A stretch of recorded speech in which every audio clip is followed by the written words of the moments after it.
Good morning, ladies and gentlemen. I'm calling the meeting of the Illinois Prisoner Review Board together this morning on April 24th to consider the issues of Hickson, Woodson, Eddie Pitts, and Norals. Amy, would you please call the meeting? I'm going to call the meeting of the Illinois Prisoner Review Board to order. Do I have a motion to open the meeting? Motion by Tyson, seconded by Coates. Those in favor of the motion respond by voting aye. Aye. Aye. Amy, would you please take the roll? Mr. Boland. Jared Boland, appointed out of Macon County, present. Mr. Coates. Good morning, Matt Coates, appointed out of McLean County, present. Ms. Globoker. Julie Globoker, appointed out of Cook County, present. Mr. Grubbs. Jeff Grubbs, Jackson County. Mr. Heaton. Roger Heaton, Cook County. Ms. Terronez. Good morning, everyone. Carmen Terronez from Cook County. Ms. Tyson. Good morning. Crystal Tyson, Saline County. Mr. Tupy. Ken Tupy, appointed out of Sangamon County.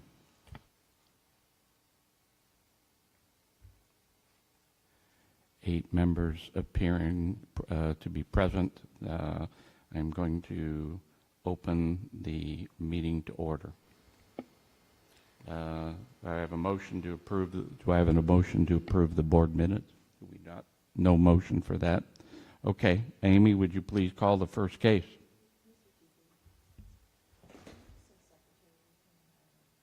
Oh, okay, Ellen. I would first have the board members. Well, we'll open. Ellen, go ahead and open the meeting. Call the first case. Falonzo Hickson. It's been brought to my attention that the attorney who's supposed to be sitting with Mr. Hickson is having some difficulty getting into the institution right now. Falonzo, do you know, have you heard anything about how long it may be?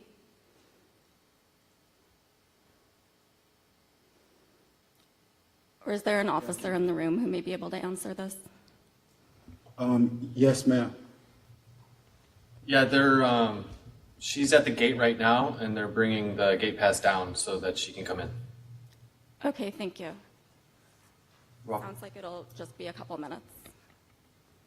correct.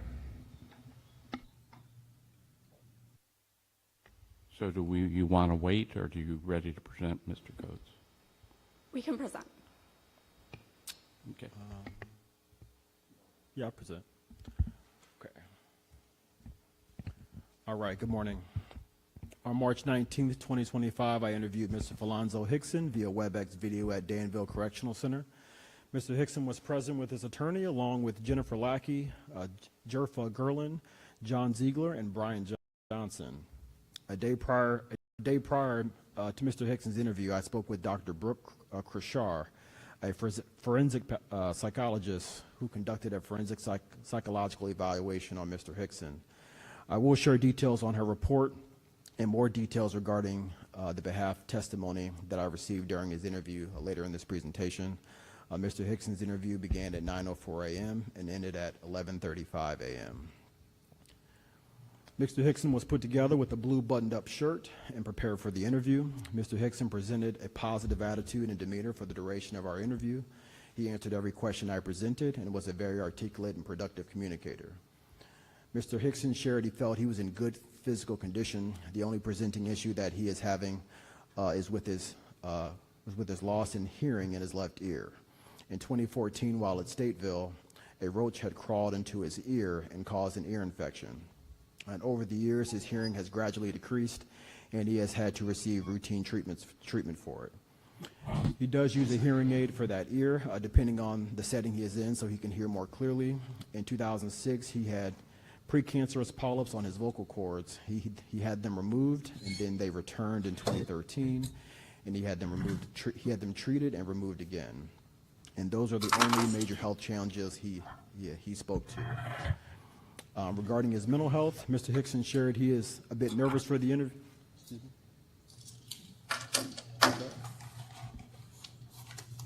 I'm not. There's no specifics here. Yeah. Mr. Hickson shared he's a bit nervous for the interview in 2017. Yeah, you know what, you're right. I will discuss that in closed session, so thank you for that. I'll move on. Mr. Hickson is currently 43 years old and has been incarcerated for 25 years and 5 months. Mr. Hickson is currently at Sheridan Correctional Center and is a medium security offender with a low escape risk. He has been on A grade since May 13th, 2024. In the year 2000, following a jury trial, Mr. Hickson was convicted of first-degree murder of Mr. Jerry Bringer and sentenced to 55 years in IDOC. Mr. Hickson filed a direct appeal, and the trial court's decision was affirmed. In 2004, Mr. Hickson filed a petition for post-conviction relief, and the trial court dismissed the petition. On appeal, the appellate court affirmed the denial. In 2016, Mr. Hickson filed a motion for leave to file a successive post-conviction petition and a successive post-conviction petition, arguing that due to his age at the age of 17, his 55-year sentence was a de facto life sentence. That same year, the court granted leave to file the successive post-conviction petition and ultimately dismissed it. On appeal, the appellate court reversed the trial court's decision in granting Mr. Hickson a new sentencing hearing. Mr. Hickson's new sentencing hearing was held on January 3rd of 2020, and he was resentenced to 35 years. Mr. Hickson appealed, and his appeal was denied June 6th of 2023. Mr. Hickson has an MSR date of July 26th of 2034. A little bit into his background, Mr. Hickson shared he is the middle child of 5. His parents divorced in 1983. He remembers growing up very poor. His mother struggled, and while his father was in and out of jail. But when his father did come around, he was happy to be in his presence. There were a lot of sad times with his mother as they navigated poverty and how they were going to eat. They lived in a 3-flat apartment building that his grandmother owned. They lived in the basement of that building, and up until he was about 9 or 10 years old, he stated he felt he was doing good behaviorally. Around that age, Mr. Hickson recalled observing his mother crying while having an argument with his grandmother about her not being able to pay rent. They were screaming at each other, and that crushed him, seeing his mother cry because she was unable to pay rent. From that point, he made a vow to help his mother never have to cry about money again. So he started taking small jobs such as raking leaves, shoveling snow, pumping gas, and small jobs he could do as a kid. While pumping gas one night, some older men drove up to him and told him to go home. After a conversation of why he was out that late at night, they shared with him if he wanted to make some more money, he could be their lookout. After having to be informed of what a lookout was, he was offered $50 to be a lookout for police, which was a lot of money to him at the time. He figured it would greatly help his mother, so he took that job.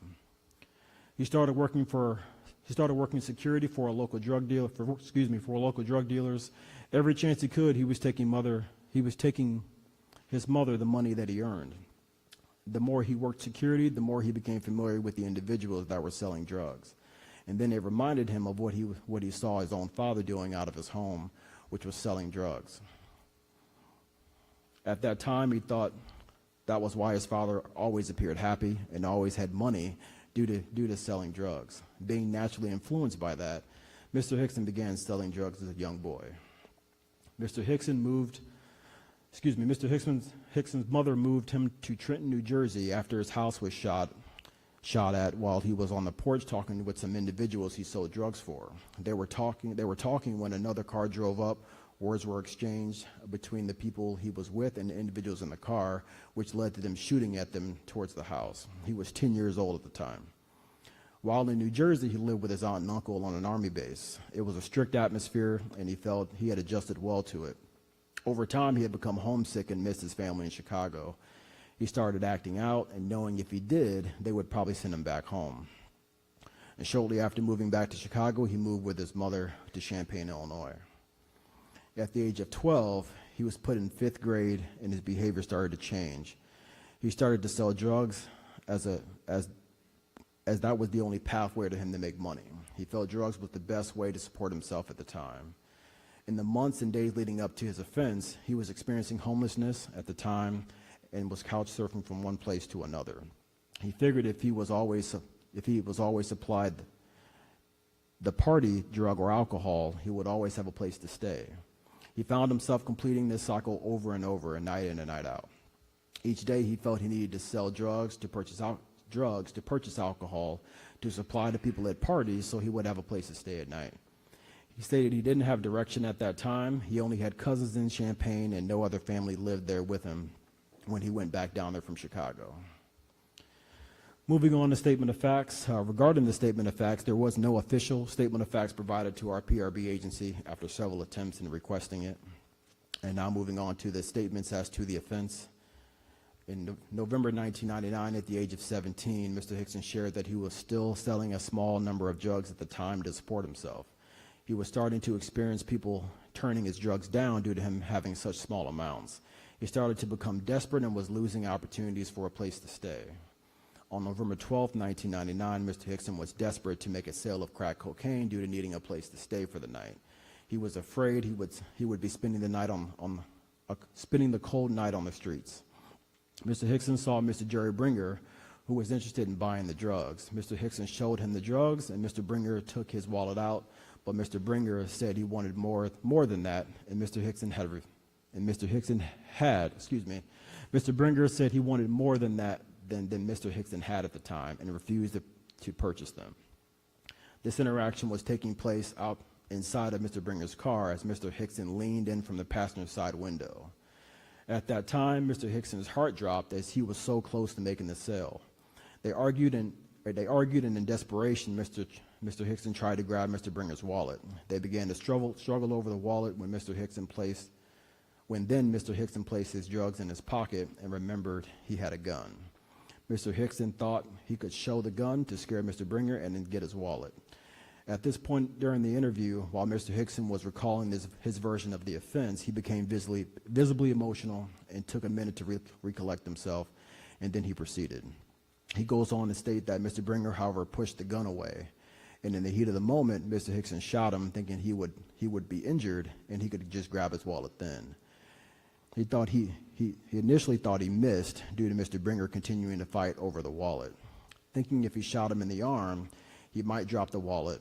Mr. Hickson then shoots Mr. Bringer again, striking him in the leg.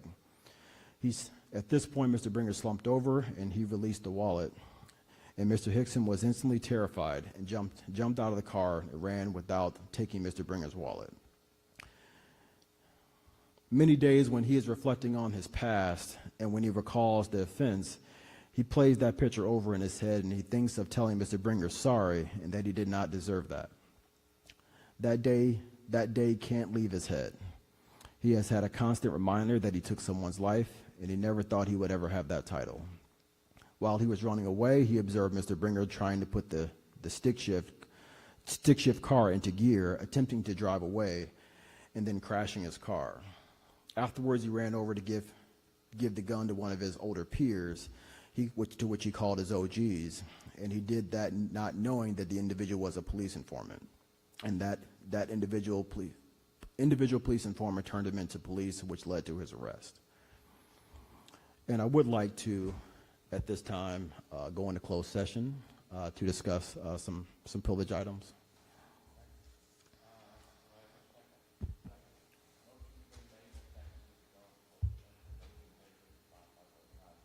Aye.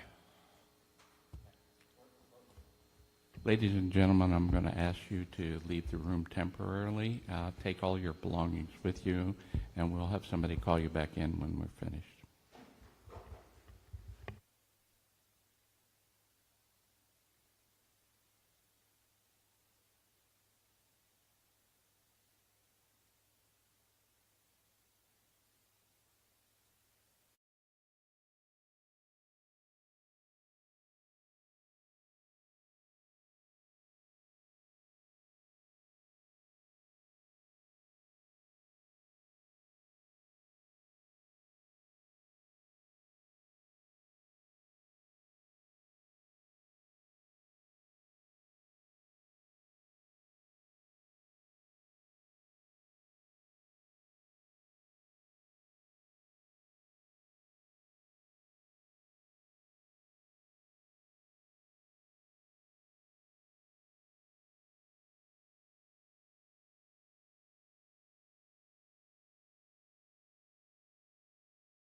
Okay, we're going to return to open session.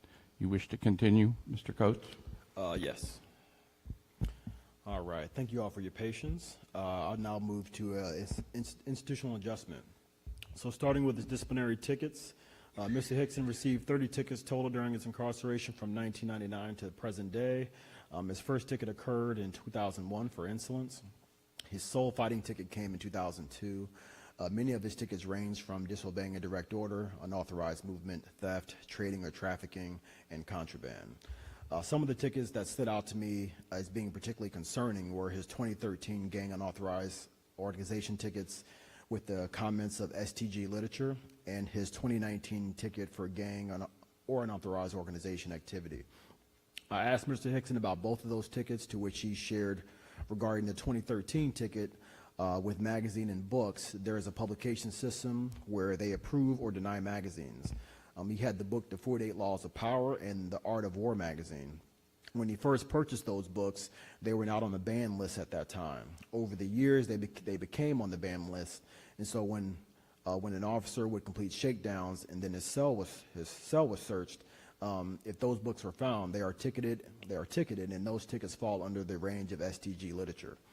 Mr. Hickson assured that none of those books had anything to do with gang involvement or anything of that nature. Regarding his 2019 ticket for gang or unauthorized,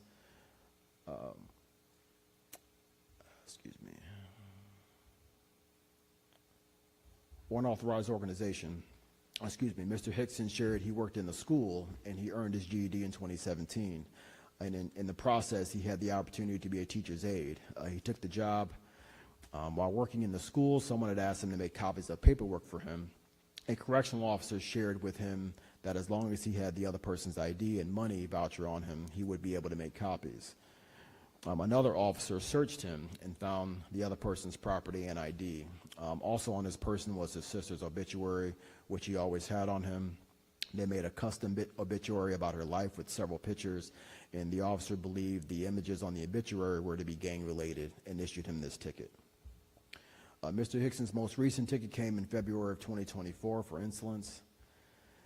Moving on to his programming, Mr. Hickson has a very positive programming and rehabilitative history. Mr. Hickson began engagement with programming in 2014 when he, for the first time, gained access to programming.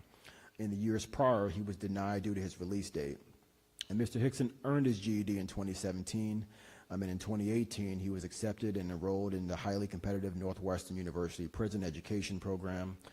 His time in the program was halted due to his resentencing process.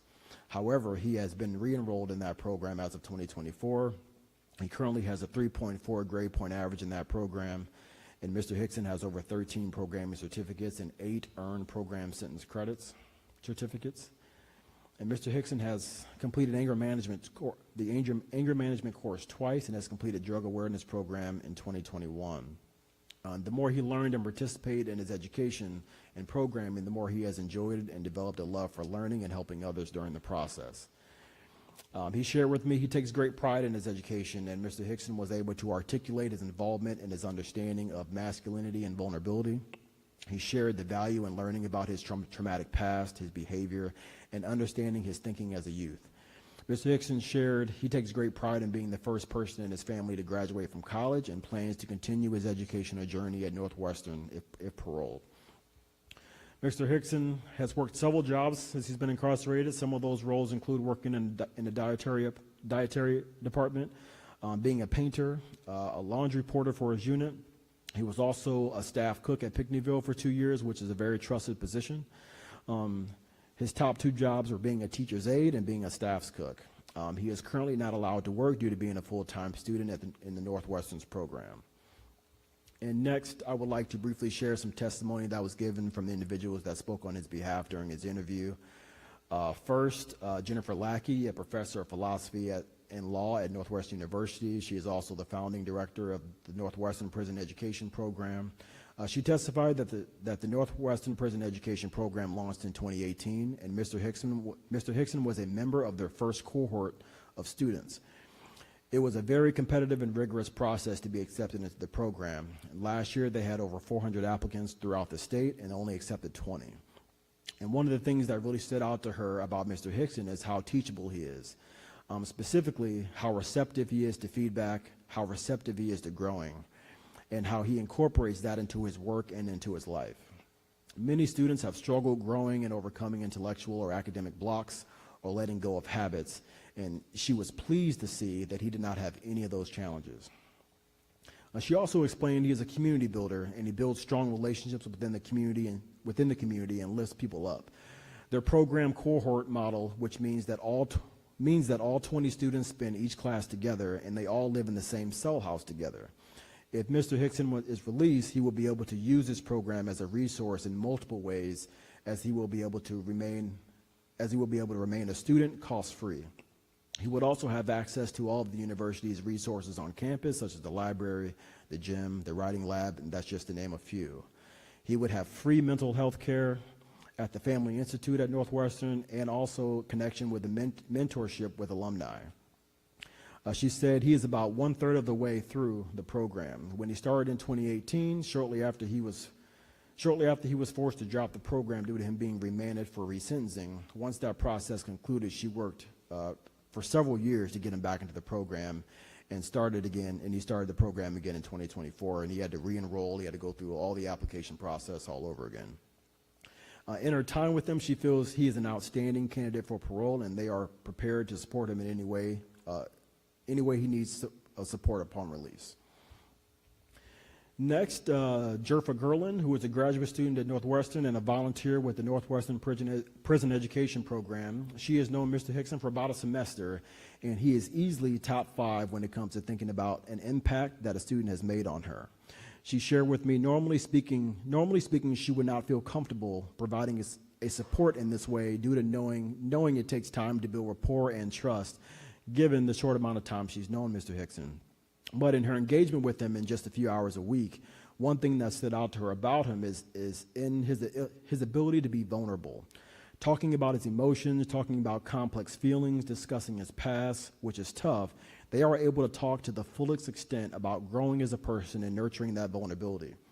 That is a skill he wants to continue growing within. His dedication in promoting vulnerability for men that are around him, his dedication in promoting vulnerability for men that are around him and helping create a space for introspection has deeply moved her. It speaks to his skill as being a community builder.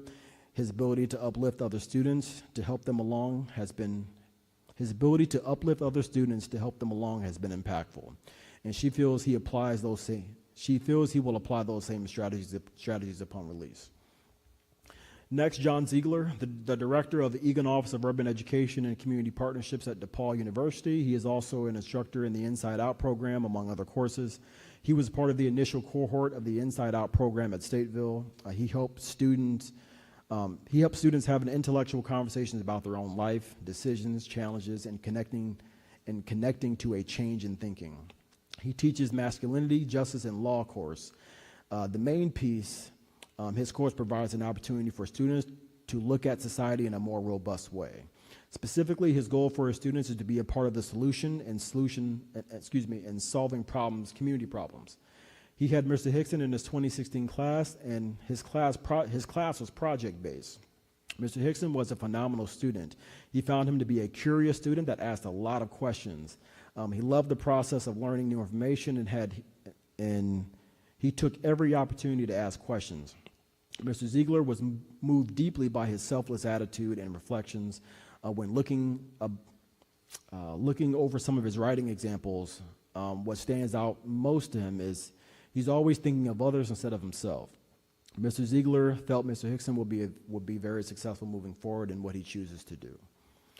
And lastly, Dr. Brooke Krashar, a forensic psychologist who conducted a forensic psychological evaluation on Mr. Hickson in March of this year.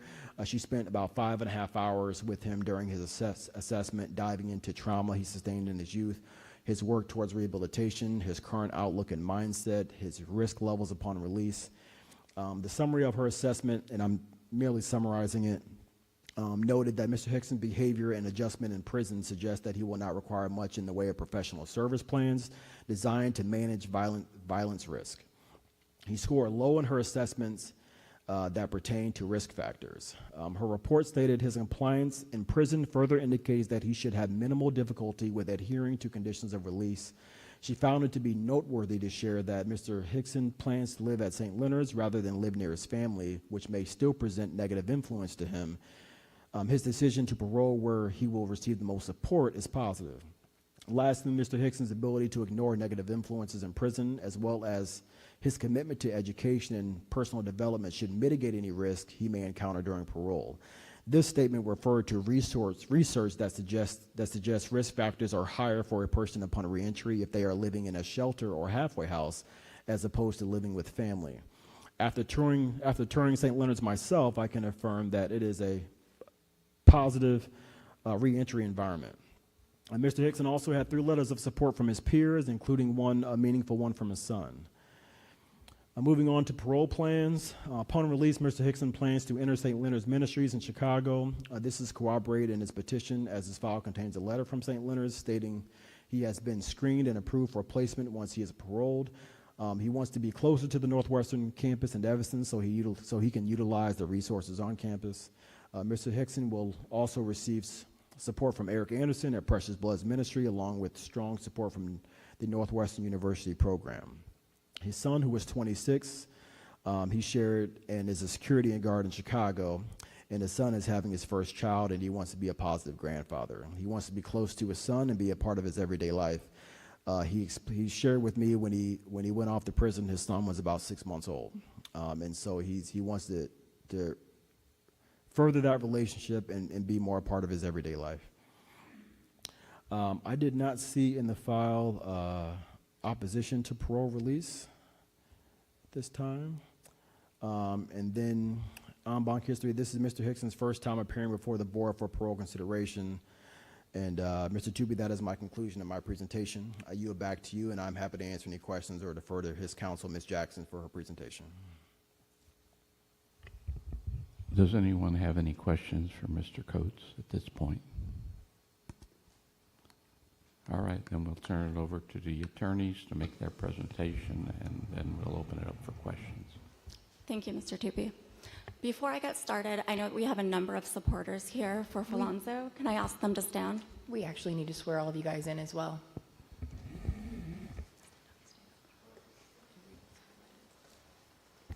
Mr. Hickson, can you also raise your right hand, please?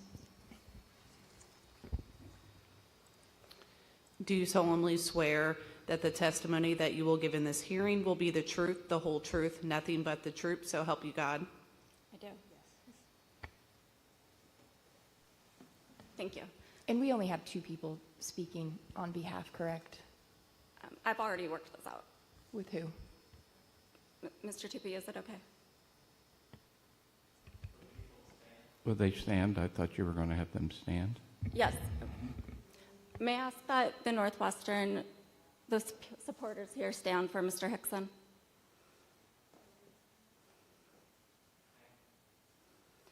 Included in the supporters are members of the Northwestern Prison Education family. Falonzo will have their continued support, as Mr. Coates mentioned. Included in this group are members of their reentry and wellness group, and immediately upon release, Falonzo will be connected with them and brought to the Family Institute that provides counseling free of cost for all Northwestern prison education students. I would like to add that we're here today in a really unique circumstance. Falonzo was resentenced at a time when the law was in flux. Buffer had just been decided, determining that in Illinois, a de facto life sentence is over 40 years for a juvenile. It had not even been in published form yet. Throughout his resentencing, the judge and the attorneys had conversations about what law applied, and they weren't sure. All 3 of them agreed that these would be issues taken up on appeal. Also, you have so much more information today than the sentencing judge had. At the time, he was one of the first resentencings. The judge didn't have the knowledge that this board has. It didn't have the benefit of how all of these similar cases would have been decided over the next few years. The judge only heard testimony from an IDOC official and Falonzo himself. Mr. Coates has heard from the people who interact with Falonzo on a regular basis. You will hear from Dr. Krausar, a forensic psychologist, about brain development and his risk of recidivism. You have a detailed reentry plan that the judge did not have. And Falonzo's sentencing judge was correct when he said that this board is the best body to determine Falonzo's release. Most judges have never been inside of a prison. This board has seen these facilities. You know how difficult it is for a young man to survive in maximum security institutions like Menard and Stateville, let alone thrive in the way that Falonzo has. You know the conditions of Stateville before it closed. You heard Falonzo has a hearing difficulty because a cockroach damaged his ear when it crawled inside. You know the challenges associated with attending school through the lockdowns, through the heat in the summer and the cold in the winter. You know the pressures to join or remain in a gang. And your task is different than the sentencing judge's was, but you are also better equipped to determine Falonzo's release.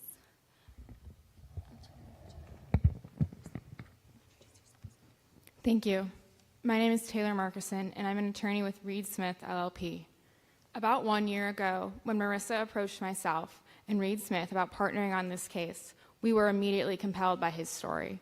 In my work, I defend denials of insurance coverage under the Employee Retirement Income Security Act and Federal Mental Health Parity Act that involve children and adolescents who are institutionalized as a result of behavioral problems that my clients have determined are not in accordance with generally accepted standards of care. This can either mean that the facility itself does not meet generally accepted standards of care, often colloquially referred to as a troubled teen program, or that the child's condition is not severe enough to warrant continued institutionalization. My clients determine generally accepted standards of care, usually using nationally recognized, peer-reviewed, evidence-based guidelines with which I am familiar.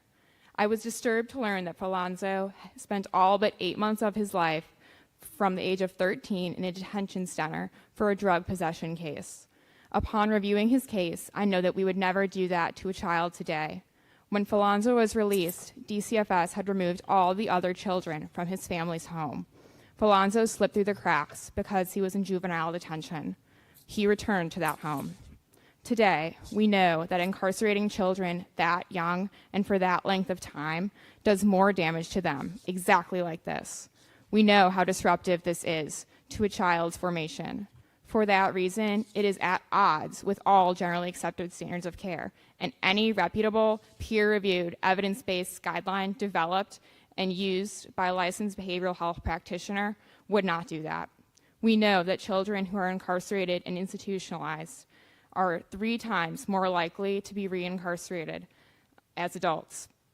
We know that this kind of continued detention of a child without any consideration of the child's actual condition creates a risk of entrenching them in behaviors that the system should be helping them escape. We know that all too often this results in acts of violence. Falonzo's childhood represents many failures of our system at the time. Falonzo now is a symbol of the best of our rehabilitative system. He excels in the Department of Corrections, committed to transforming himself, taking accountability for the tragic decisions he has made, and is genuinely remorseful, and he is earning a bachelor's degree at Northwestern University. Expert testimony is invaluable in my casework when deciding issues of whether continued incarceration and institutionalization is necessary for a person's continued incarceration and current risk of harm to themselves and others. For that reason, we provide the board and kindly request the board hear the testimony of Dr. Krausar.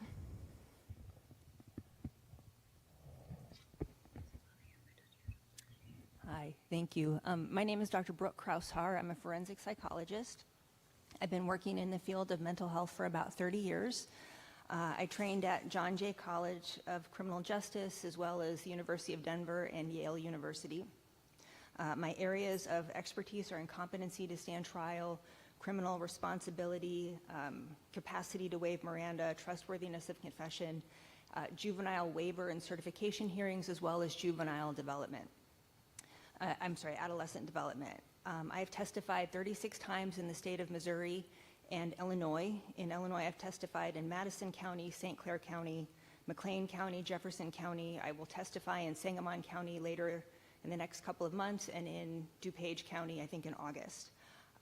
Mr. Hickson is the 40th individual that I have psychologically evaluated who became eligible for either resentencing or parole under the Miller ruling and Montgomery rulings. Among those 40 individuals that I evaluated, I was asked to prepare a report that was later shared with the parole board or in a resentencing hearing 32 times because the results of the evaluation was favorable enough that an attorney felt it was important for a parole board or a judge to hear that. So that roughly amounts to 82% of these individuals who became eligible for parole or resentencing for murders they committed as juveniles have made significant gains in their psychosocial maturity and desistance from antisocial behavior, just as the science tells us is true. So in evaluations like this, I typically do a clinical interview and then I administer some risk assessment instruments. I did prepare a report regarding my findings with Mr. Hickson. Hopefully you've had a chance to read that. I'm happy to answer questions about it, but I can also briefly summarize my findings.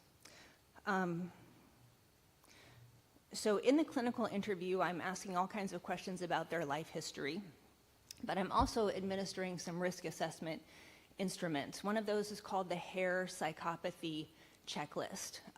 It measures traits of psychopathy such as lack of empathy, remorse, manipulation, callous behavior, glibness, superficial charm.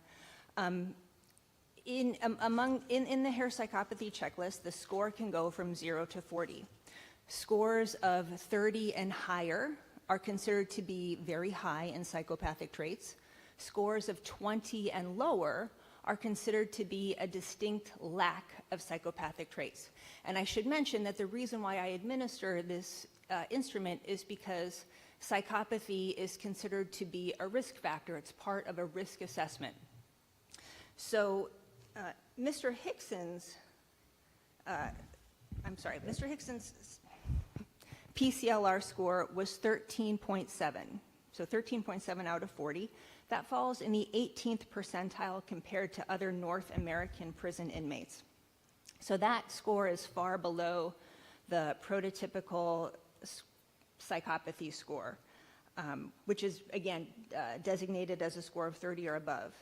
There are also factor scores within that total score that measure different traits. There are 2 factor scores. The first factor consists of interpersonal and affective traits that measure selfishness, callousness, remorseless use of other people, lack of empathy, and Mr. Hickson's score on factor 1 was 4 out of 16. And so that fell in the 16.8 percentile compared to other North American prison inmates. His factor 2 score makes up more of lifestyle or antisocial facets. So we're talking about chronic, unstable antisocial behavior, sensation seeking, substance abuse, impulsivity.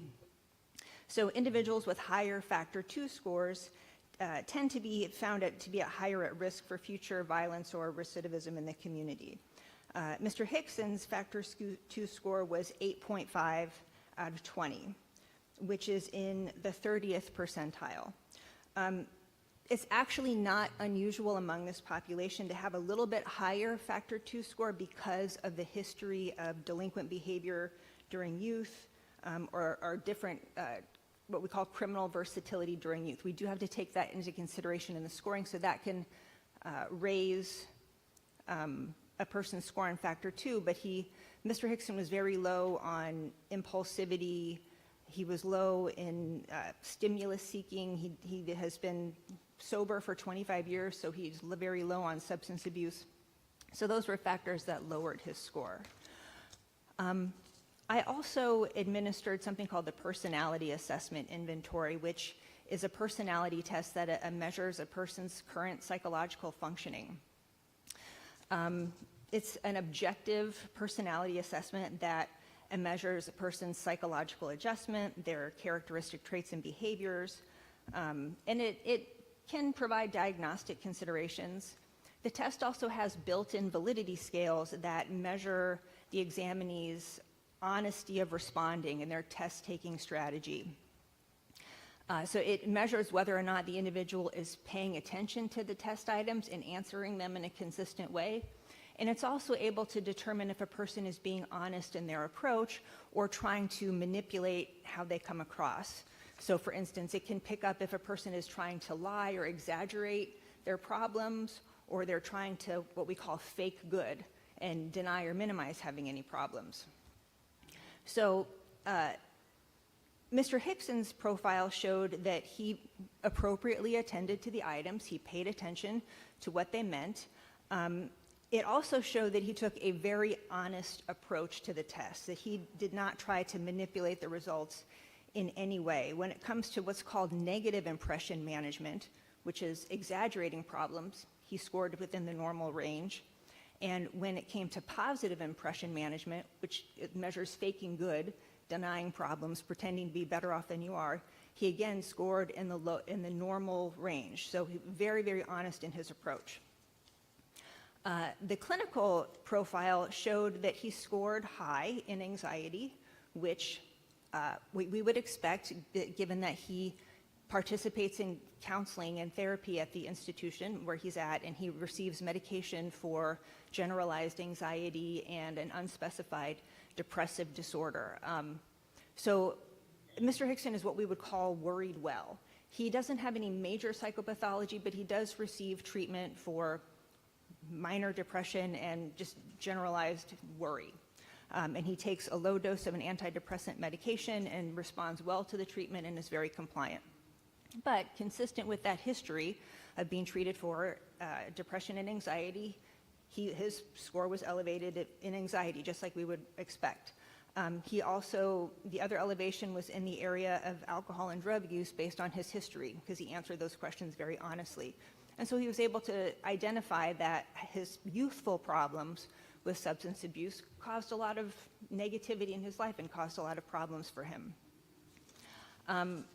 But beyond that, his profile was relatively unremarkable, although I will say that even though he was very honest in his approach and did not try to manipulate the results in any way, the validity indices showed that he had kind of an idiosyncratic way of interpreting some of the questions, which caused him to score in some areas in a way that was not really consistent with how he presented.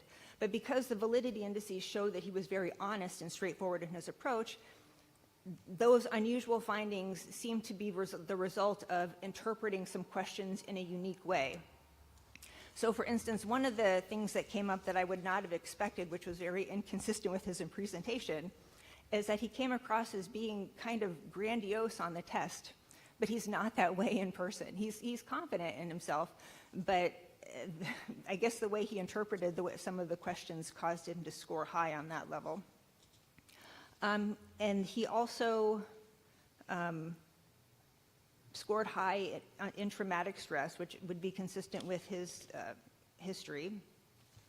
The other thing that was a little bit unexpected is he scored very, very high in warmth. Like, this is a person who places a premium on having good relationships with others, getting along with people, having positive interactions. But he scored extremely low in dominance, meaning that this is someone who worries a lot about what other people think and maybe has a hard time being assertive even when assertiveness is warranted. I don't think that's quite how he is in day-to-day life, because I think there would be signs of that in his functioning. So again, I think that finding was due to maybe an idiosyncratic interpretation of some of the questions. But by and large, his profile was within pretty normal limits and is consistent with his history of being treated for minor anxiety and depression. Thank you. Oh, and then I administered the historical clinical risk management. It's a risk management tool that looks at different risk factors to take into consideration when trying to anticipate what a person's future adjustment will be. So it looks at historical risk factors, it looks at their current functioning, and then takes that information and tries to help figure out what areas might be the most challenging for this individual. Now, even though Mr. Hickson had some of the historical risk factors based on his youth, based on the history of abuse, the childhood substance abuse, the exposure to violence in his community, and he did get into some fights when he was a teenager. Even though those things are historically relevant, that pattern of behavior didn't follow him into adulthood. I think I was reading in his records that he had 30 disciplinary tickets, but 19 of those happened prior to age 25. So again, just consistent with the science, that pattern of youthful behavior did not follow him into adulthood. Clinically, at present, there are very minimal risk factors. He has good insight to himself. He's very self-aware. He's very good at managing the mental health issues that he's dealing with. He's compliant with treatment and responsive. He's shown a good treatment response to it. He has described having a resilient attitude, and he uses that attitude to encourage other people to make positive changes in their own lives. The records and my assessment of Mr. Hickson shows that he really has no difficulties with his adaptive behavior, and he was selected to attend college, which is a privilege granted only to those inmates who have the best behavior, who also demonstrate the aptitude for higher education. He does not report or exhibit any hostility or violent ideation or intent. He doesn't experience sudden emotional disturbances or mood lability. Nothing in the evaluation showed that he's restless, impulsive, or destructive. So his future risk factors were relatively low.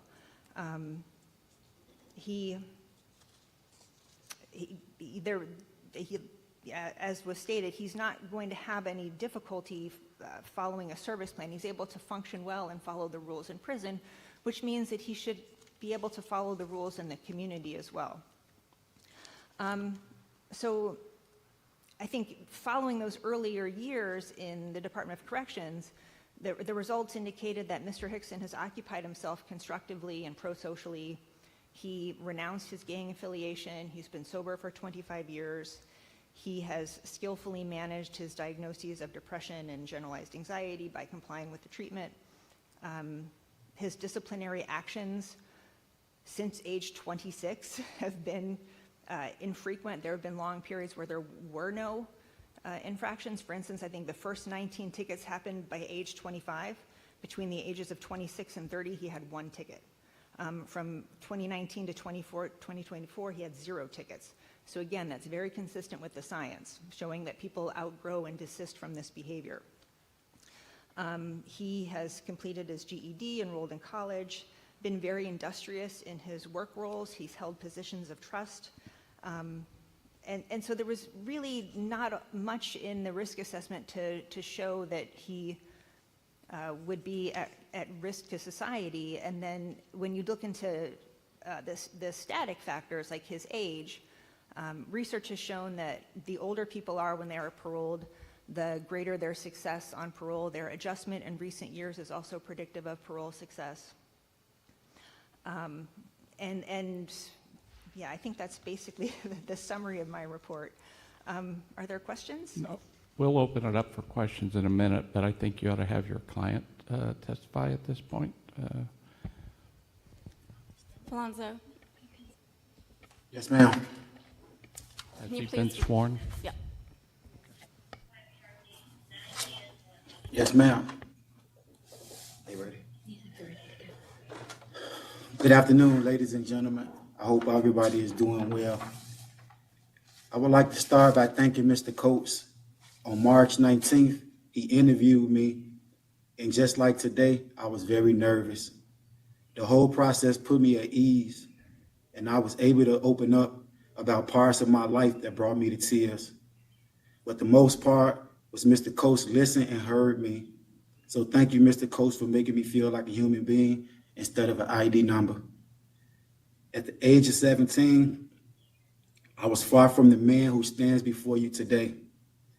That 17-year-old was dumb and had no purpose or directions in life.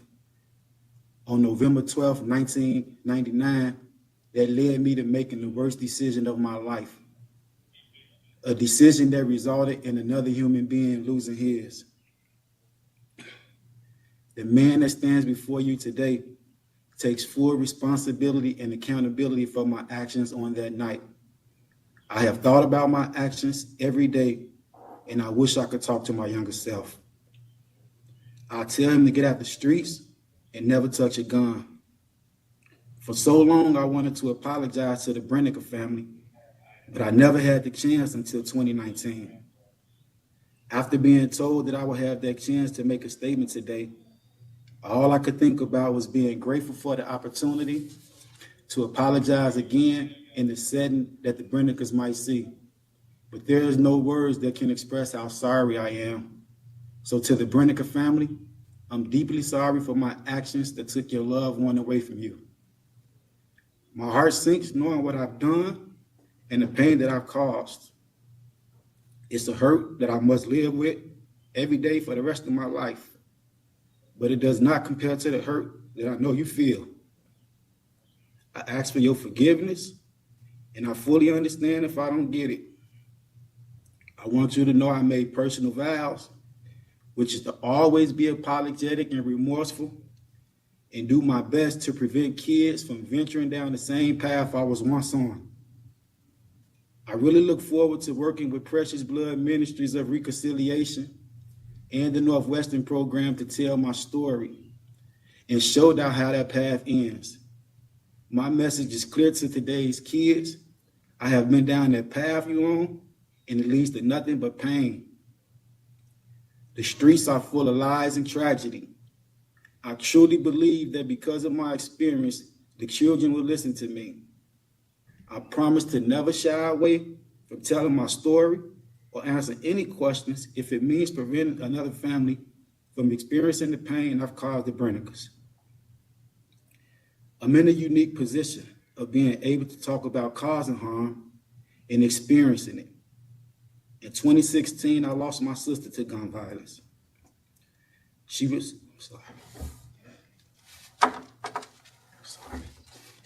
shot in the head by a 15-year-old boy.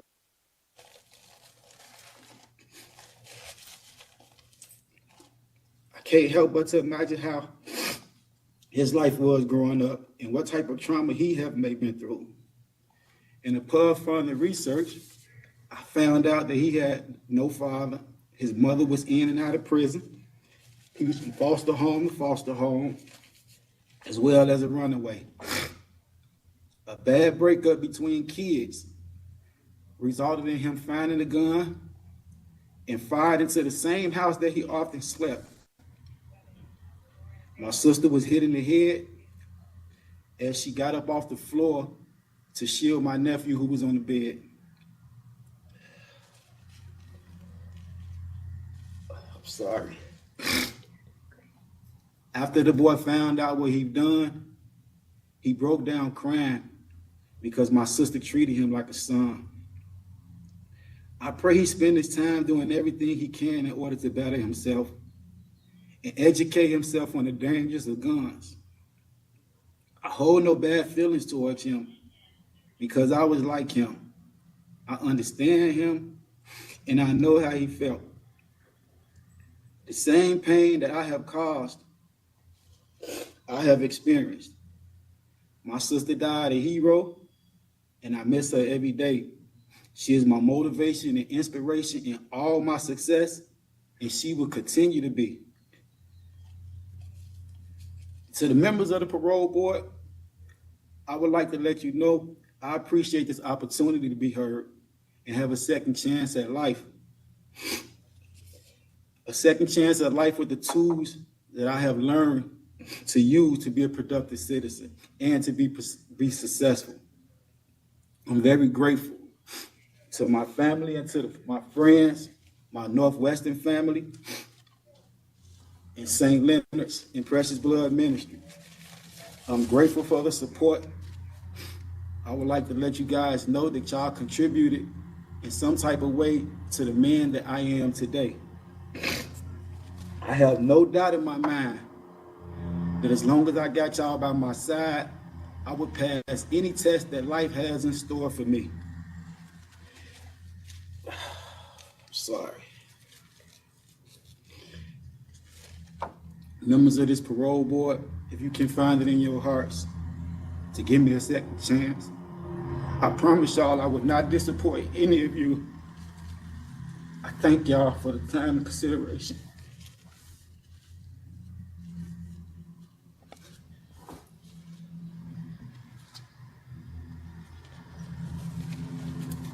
Thank you. To the board, if you have any questions.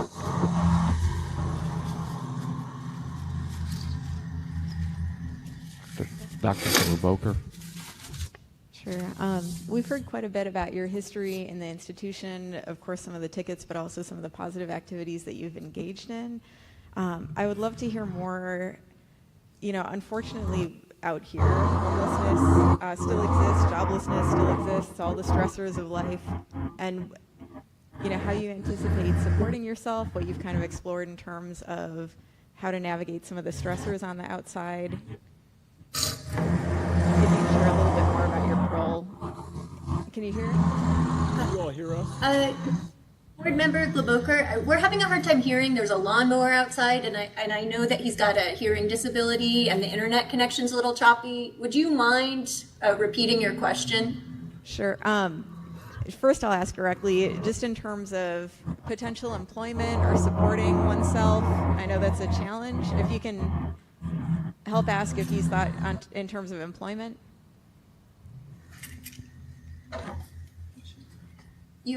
I'm sorry, you said you had a question about his employment. I apologize for the audio issue. I'm sorry, just in terms of whether he's given thought in terms of the employment that he would seek after release. Yes. Oh, yes, ma'am. I'm sorry.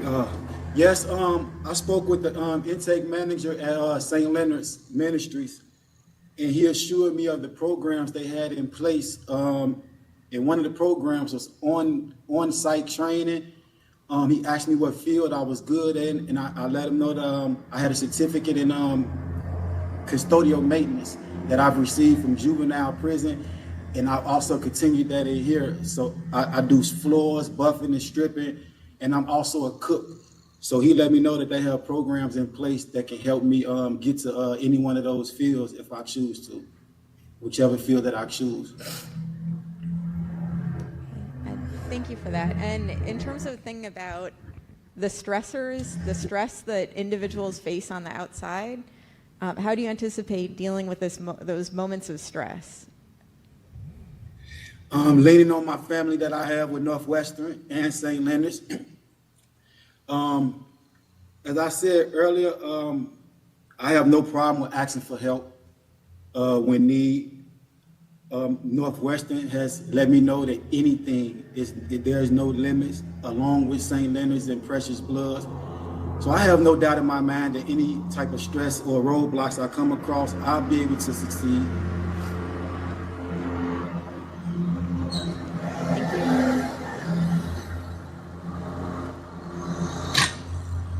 you. Any further questions? Oh, we got to find Mr. Bolin. Thank you. First, could you actually tell me what was the basis of the appeal of the resentencing decision?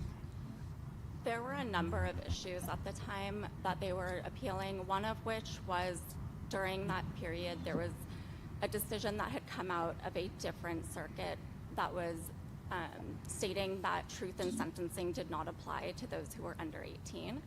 And that was one of the issues that was appealed. That was every single appellate issue was determined by the appellate attorney, and then the others were all issues that were discussed during the resentencing that the judge had said should be decided on appeal. And that included whether buffer applied in this instance, whether or not they believed that the youthful parole law was retroactive at the time, and whether or not that made it so that the Miller and Buffer line of decisions did not apply to Mr. Hickson. Okay. And that was all denied in It was 23? all denied, yes. Yes. Okay. Okay. We don't have anything submitted to us from the disciplinary record for while you were in Champaign County. Mr. Hickson, did you have any disciplinary issues whatsoever while in Champaign County? Yes, sir. I just had one for my trade. They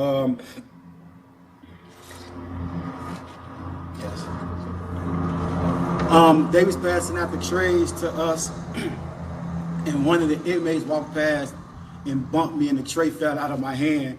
And they actually just wrote me up for the mess that was on the floor that I had to clean up. That was it, though. What was the ticket that was issued?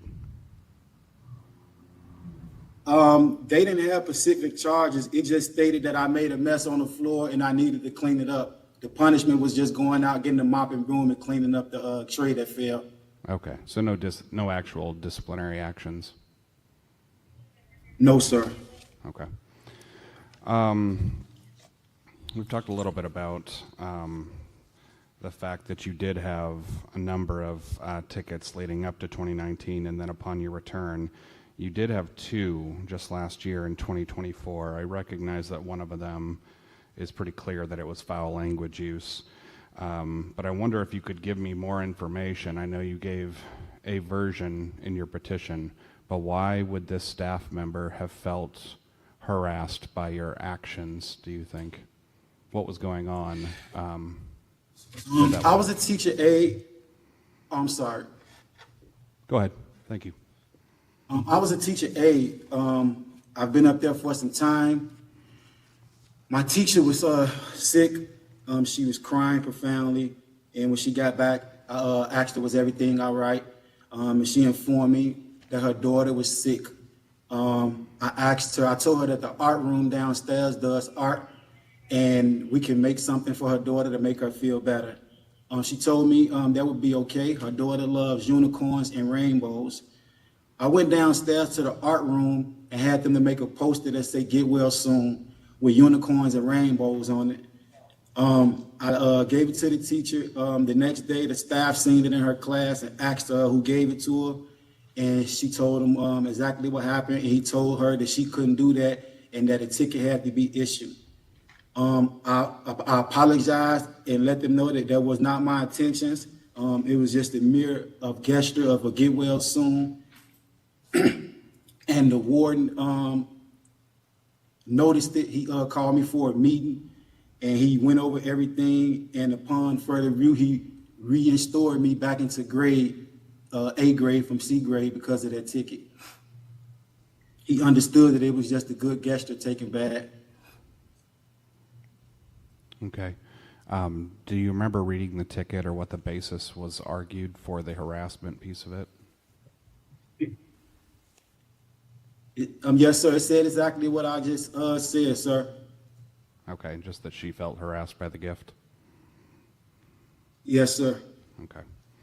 I did have a question about your version of events, and the reason is we essentially have three versions that are given within both this petition, the forensic psychological exam, and then your testimony and the resentencing.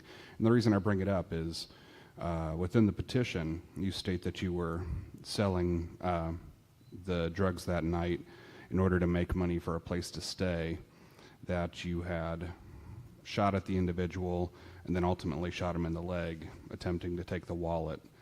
In the forensic exam, you do again state that you were selling the drugs to make money for a place to stay, but that you were unaware that you had even shot him, I guess made contact twice but that essentially you knew that you shot him once. In your testimony in the resentencing hearing, however, you basically state that you were selling drugs not for money for a place to stay, but selling drugs in order to buy more drugs. And actually state in that record that you initially shot him in the leg on purpose, hoping that he would let go of the wallet. And then when that didn't work, you then shot him in the arm, hoping that he would let go. I'd like for you to explain, I get that there are basically three versions of the same story, but why the discrepancies in such a short period of time?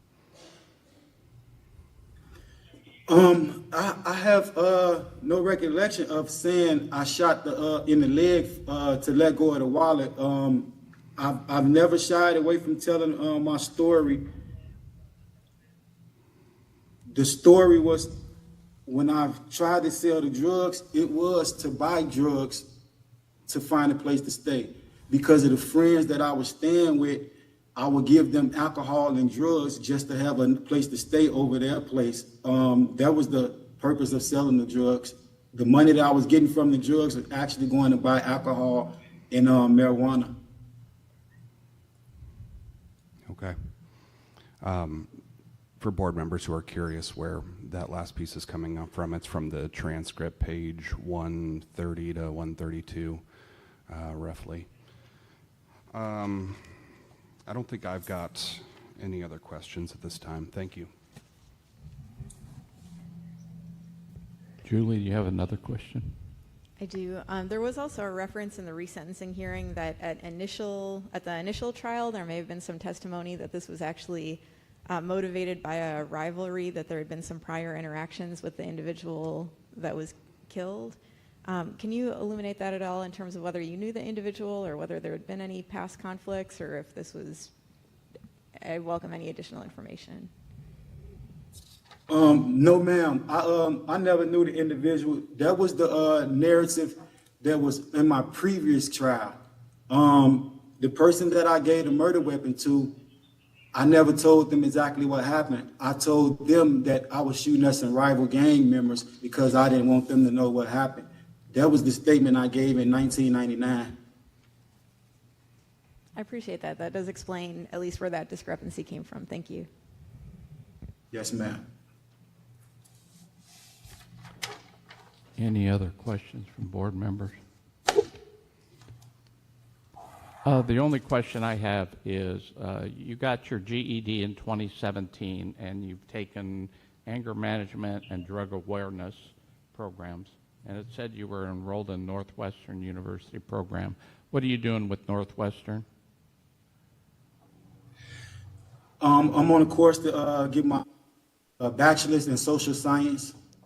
How many credit hours have you gotten so far? I'm not for sure about the hours, but I've completed 7 classes. Okay. Are those as of my latest? Yes, sir. My latest transcript, I just received. My grade point average now is 3.7, and I'm on my way to completing 7 classes. I don't know exactly about the credit hours, though. Okay. Are those the only 2 classes? I mean, anger management and drug awareness. Have you taken any other classes while you've been in Automatic Corrections? Yeah. Yes, sir. Yes. Yes, sir.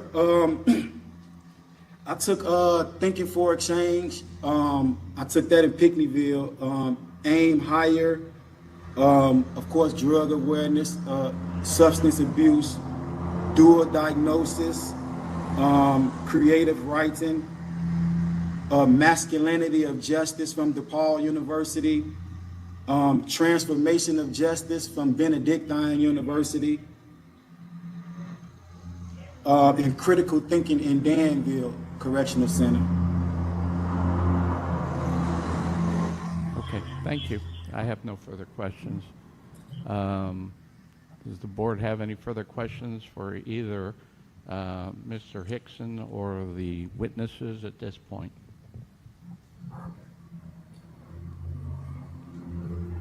Seeing none, Mr. Coates, do you have anything that you want to do at this time? Chair, I'll make a motion. Okay, go ahead and make your motion. Right. First, I do want to acknowledge and recognize the victims of this offense.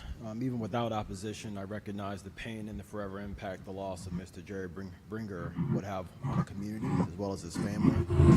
Mr. Hickson has made a positive transformation since coming into incarceration. Speaking first to his institutional adjustment, I would not say he's had a minimal disciplinary ticket history, but rather a moderate disciplinary ticket history. He has certainly made some mistakes along his journey to growing as a person. I felt it was a positive that he had only had one ticket of actual violence, which was for fighting in 2002. In the past 5 years, he has received just 2 tickets. During his interview, he was able to clearly articulate the trauma he received as a youth, how that manifested into poor thinking and decision making. He was remorseful, he takes accountability, and recognized the extreme harm he caused to the Bringer family and the community. Given this, I do confidently feel he has the ability to conform to reasonable conditions of parole and that his release would not have a substantially adverse effect on institutional discipline. Since gaining access to programming and education in 2014, Mr. Hickson has remained committed to rehabilitating himself through education and programming, earning his GED, his many certificates of programming, working towards his bachelor's degree, and the positive impact he has had on his peers.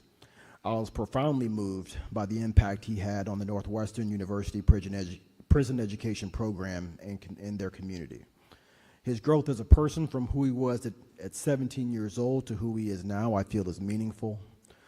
From being someone who at one time was heavily influenced by his environment negatively, I do feel he is now a person setting the tone in his environment and making a positive impact on each person around him. After serving 25 years, combined with his impactful programming, education, also combined with his strong support of wraparound services upon release, and that includes St. Leonard's, Precious Bloods, and Northwestern University, I do feel parole release would not deprecate the seriousness of the offense or promote a disrespect for the law. So therefore, my motion is to grant parole today. Motion's been made. Do we have a second? Second by Mr. Ronas. Ellen, please take the roll. Mr. Coates, Yes. Ms. Globoker, Yes. Mr. Grubbs, No. Mr. Heaton, Yes. Ms. Tarones, Yes. Mr. Boland, No. and Ms. Tyson. Yes. Mr. Tupy, No. The vote is 5-3. By a vote of 5-3, the motion fails for granting parole. No, under the youthful parole, it's a majority of the members present. What? Under the youthful parole law, it is by a vote of majority of members present. No, the vote is majority of those appointed. There's currently 10 members of the board, so you need 6 votes. Well, we lost golf. Youthful parole is under a different part of the Delgado's statute. still on the board until April 30th. We have the role. We can certainly consult the law to ensure it's applied properly. We'll continue. Thank you.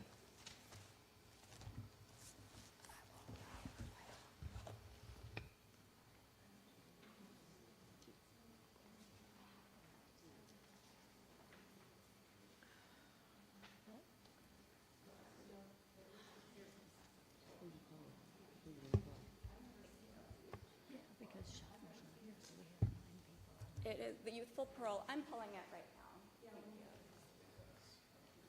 Thank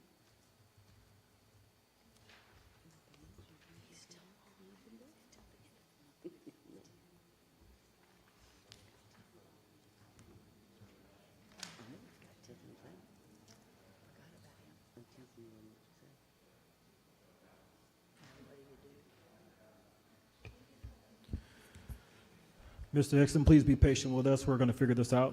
Thank you.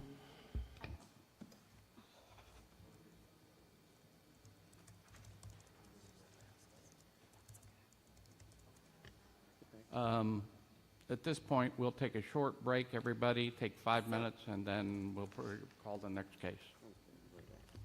It's, I have 730 ILCS. Is that what you, 5/3?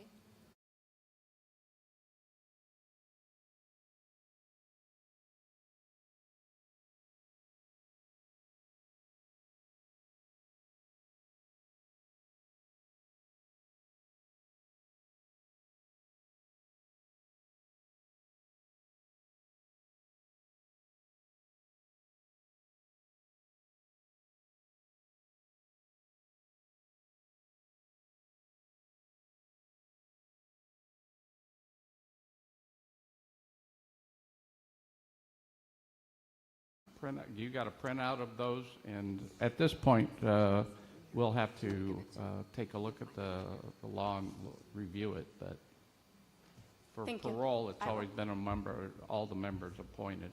But let me No, take. I understand for traditional and C numbers, it was under a different statute for youthful. I'll get you a copy right now. Thank you.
vote means, whether or not it grants parole or denies parole based upon a legal analysis, which I will have with the attorney.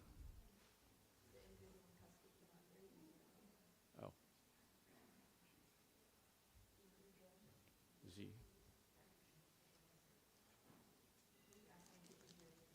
Can he? Okay. We're going to call the next case with regard to Mr. Hickson. There has been a vote. The vote is 5-3 that we're going to determine with legal counsel what that vote means, and we will notify Mr. Hickson's attorney after I talk with legal counsel from Lieutenant Governor's office, and we will notify you what that vote means, whether it grants parole or denies parole. But we'll look it up and let you know. But so we're going to move on to the next case and do our legal analysis later.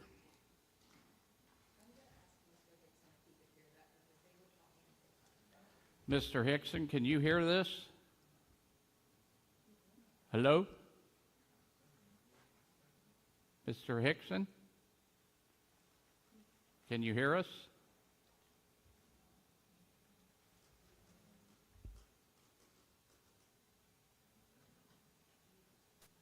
Mr. Hickson?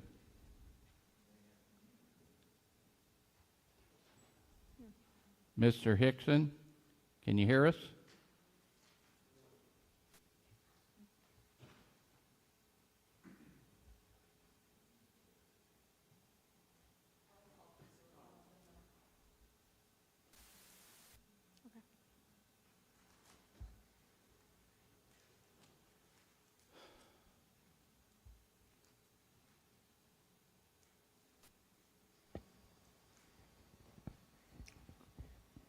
Falonzo? Mr. Hickson Falonzo?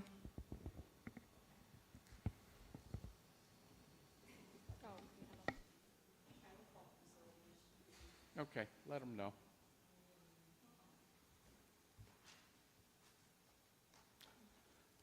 Ellen, do you want to call the next case? Next case is Antonio Woodson. Mr. Woodson, can you hear us? Can you hear us, Mr. Woodson?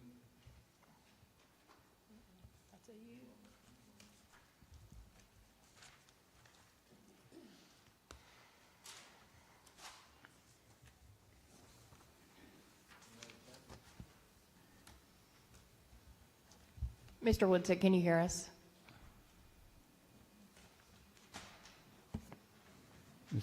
Mr. Woodson?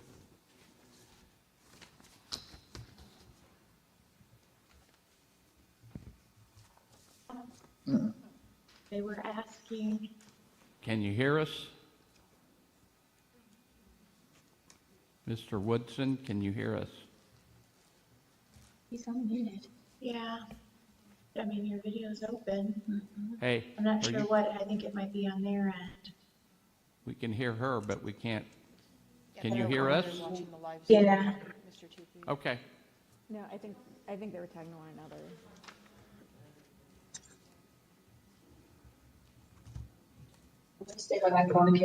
Okay. Mr. Woodson, can you hear us now?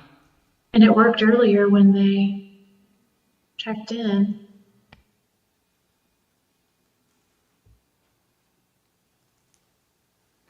So you can hear us at this point, correct?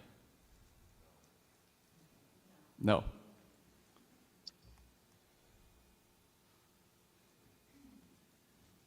I can hear you guys on it.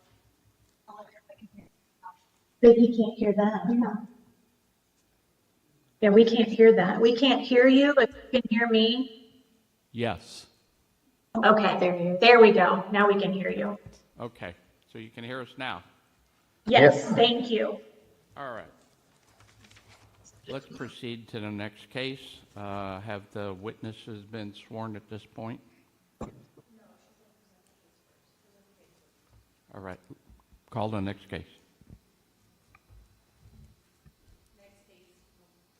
Next case is Antonio Woodson.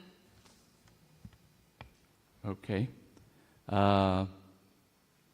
Globoker, this is your case. Proceed. All right, thank you. Good morning, Mr. Woodson. Just to explain the layout of today, I'll be providing my presentation. We will briefly go into closed session, and that's to discuss any matters such as juvenile record, medical or mental health records, and then when we come back, we'll have the opportunity to hear from your attorneys as well as yourself. Okay. Mr. Woodson is currently incarcerated at Kiwani Life Skills Reentry Center. That was a recent update as of early this month. He was interviewed on January 16th, 2025 by myself via WebEx when he was at Pinckneyville. The interview began at 9:20 a.m. and ended at 10:40 a.m. Also present were Mr. Woodson's two attorneys, Abigail Elmer and Rachel Sansonetti, his mother, Frances Woodson, and his maternal grandmother, Everline Hampton. The attorneys indicated that a mitigation specialist had also desired to attend but had been unable at that time. Mr. Woodson is 40 years old and has been incarcerated approximately 22 years. He was 17 at the time he committed the offense of first-degree murder and vehicular hijacking. He presented with a calm and relaxed demeanor and gave an impression of candor throughout our interview. Regarding statement of facts, on the night of the offense, January 11th, 2003, Mr. Woodson, then 17 years old, was staying at his grandmother's house near Garfield Park in Chicago. He attended a party with three co-defendants who ranged in age from 14 to 17, and they decided to walk to the park to steal a car. Mr. Woodson had a loaded handgun with him, which he showed to the others before they got to the park. Victim Jimmy Patton, age 46, was in the park smoking cigarettes and drinking beer with two of his friends. They were seated in one of his friends' cars next to Mr. Patton's running vehicle. The co-defendants approached the car that was occupied by Mr. Patton and his friends. One of the co-defendants initiated contact under the guise of asking for a cigarette and then said something to the effect of, "Where's my uncle with this car?" referring to the running car. Mr. Patton responded something to the effect of, "You don't want no effing cigarette, you're on some BS." He reached into the passenger side of his own car to turn it off, and he placed the keys in his pocket. A co-defendant asked Mr. Woodson something to the effect of, "You got him," or "Do you got me?" meaning essentially, "Do you have my back?" Mr. Woodson drew the firearm and pulled the trigger, but the gun only clicked. He cocked the gun and fired again. The victim sustained 2 gunshot wounds, one to his hand and another to his chest, and fell to the ground. A co-defendant retrieved the keys from the victim's pockets and took off at a high rate of speed. The car was ditched a few blocks away. Mr. Woodson was arrested several months later on September 6, 2003 on an unrelated battery case. The next day, he found out that he was wanted for questioning in this murder, and his mom and grandparents escorted him to the police department where he ultimately confessed. There were some disputed facts to this case. The initial statement of facts indicated that the victim was, quote, shot twice. However, it does appear that the same bullet may have traveled through the victim's hand and into his chest, resulting in the 2 bullet wounds. In past proceedings, Mr. Woodson has referred to the shooting as an accident. He holds that he intended to shoot past the victim rather than shoot him. In his recollection, a co-defendant was wrestling with the victim to obtain the keys, which is when he tried to fire a shot to get them to stop. And then, quote, "It was like he jumped my way. That's when I cocked it and tried to shoot past him." Other versions of the offense that appear in documents vary only slightly, such as indicating whether 1 or 2 of his co-defendants were wrestling with the victim over the keys when the weapon was drawn. According to the appellate court record, he initially admitted to being with the co-defendants on the evening of the murder, but claimed that he ran away before one of the co-defendants committed the final offense. Once he was presented with the video-recorded statements of his co-defendants, he admitted to the shooting, and he has taken accountability for the murder since that time. He was convicted by a jury and originally sentenced to 50 years for the murder and 10 years for the vehicular hijacking. In 2017, he filed a pro se post-conviction petition challenging the constitutionality of his de facto life sentence. On a subsequent appeal, he was granted a resentencing, and on July 1st, 2022, he was resentenced to 30 years for the murder and 11 years for the hijacking, for a total sentence of 41 years. The court then further reduced that sentence by a year, indicating that the increase in his hijacking sentence was contrary to law. More recently, the appellate court found that the resentencing court had abused its discretion in failing to adequately consider mitigating factors as set forth by the law. They noted that the judge had failed to mention significant cognitive deficits, The appellate court also pointed to the contrast between what they saw as overwhelming evidence of Mr. Woodson's rehabilitation, including his notable record within IDOC, with the resentencing judge's statements that, quote, "I'm not sure how doing well in prison goes to rehabilitation or not," and that Mr. Woodson's prison record counted for, quote, "half a mark," and that, quote, "none of that mitigates a murder." The appellate court exercised their authority to further adjust his sentence to where it presently stands at 25 years for the murder and an additional 5 years for the vehicular hijacking, with a projected release date currently standing at January 9th, 2029, if not granted release by this board. It appears that one co-defendant in this case was sentenced to 17 years for the aggravated vehicular hijacking, and the status of the other 2 co-defendants is unknown. Regarding his statements to the offense, in the interview with this board, Mr. Woodson took full responsibility for participating in the carjacking and firing the gun, resulting in the loss of Mr. Patton's life. He states that at the time, he was presenting himself for concern over how others would view him. Even after the shooting, he was concerned that those around him would judge him if he changed how he acted, but he stated, quote, "In his heart and soul that night, that never should have happened, that man never should have lost his life, especially for his prized possessions that he worked so hard for." He stated that when he returned to his grandmother's house after the offense, he was shaken and, quote, "immediately fired up a blunt and started drinking again." He said that he had just shot someone not out of bravado, but rather because his mind was racing from what had happened, and he, quote, "just wanted to get up out of there," so he went to his aunt's house. When asked what he would share with the victim's family if given the chance, he stated, quote, "Sorry is not enough because I caused their family heartache and pain. I continue to pray for healing for them. I also ask for forgiveness, but if those pleas are not heard, I understand that because one of their family's members was taken from them." He stated that he remains deeply sorry because, in his words, quote, "that night that man never should have lost his life." Regarding criminal history, he was 17 at the time of the offense. He has no other criminal convictions. He does have one arrest as an adult at the age of 18 for a misdemeanor battery. In September of 2003, this was the day prior to him being brought in for questioning on the present offense. In that case, a man had emerged from a car and confronted Mr. Woodson with a knife, and Mr. Woodson had punched him.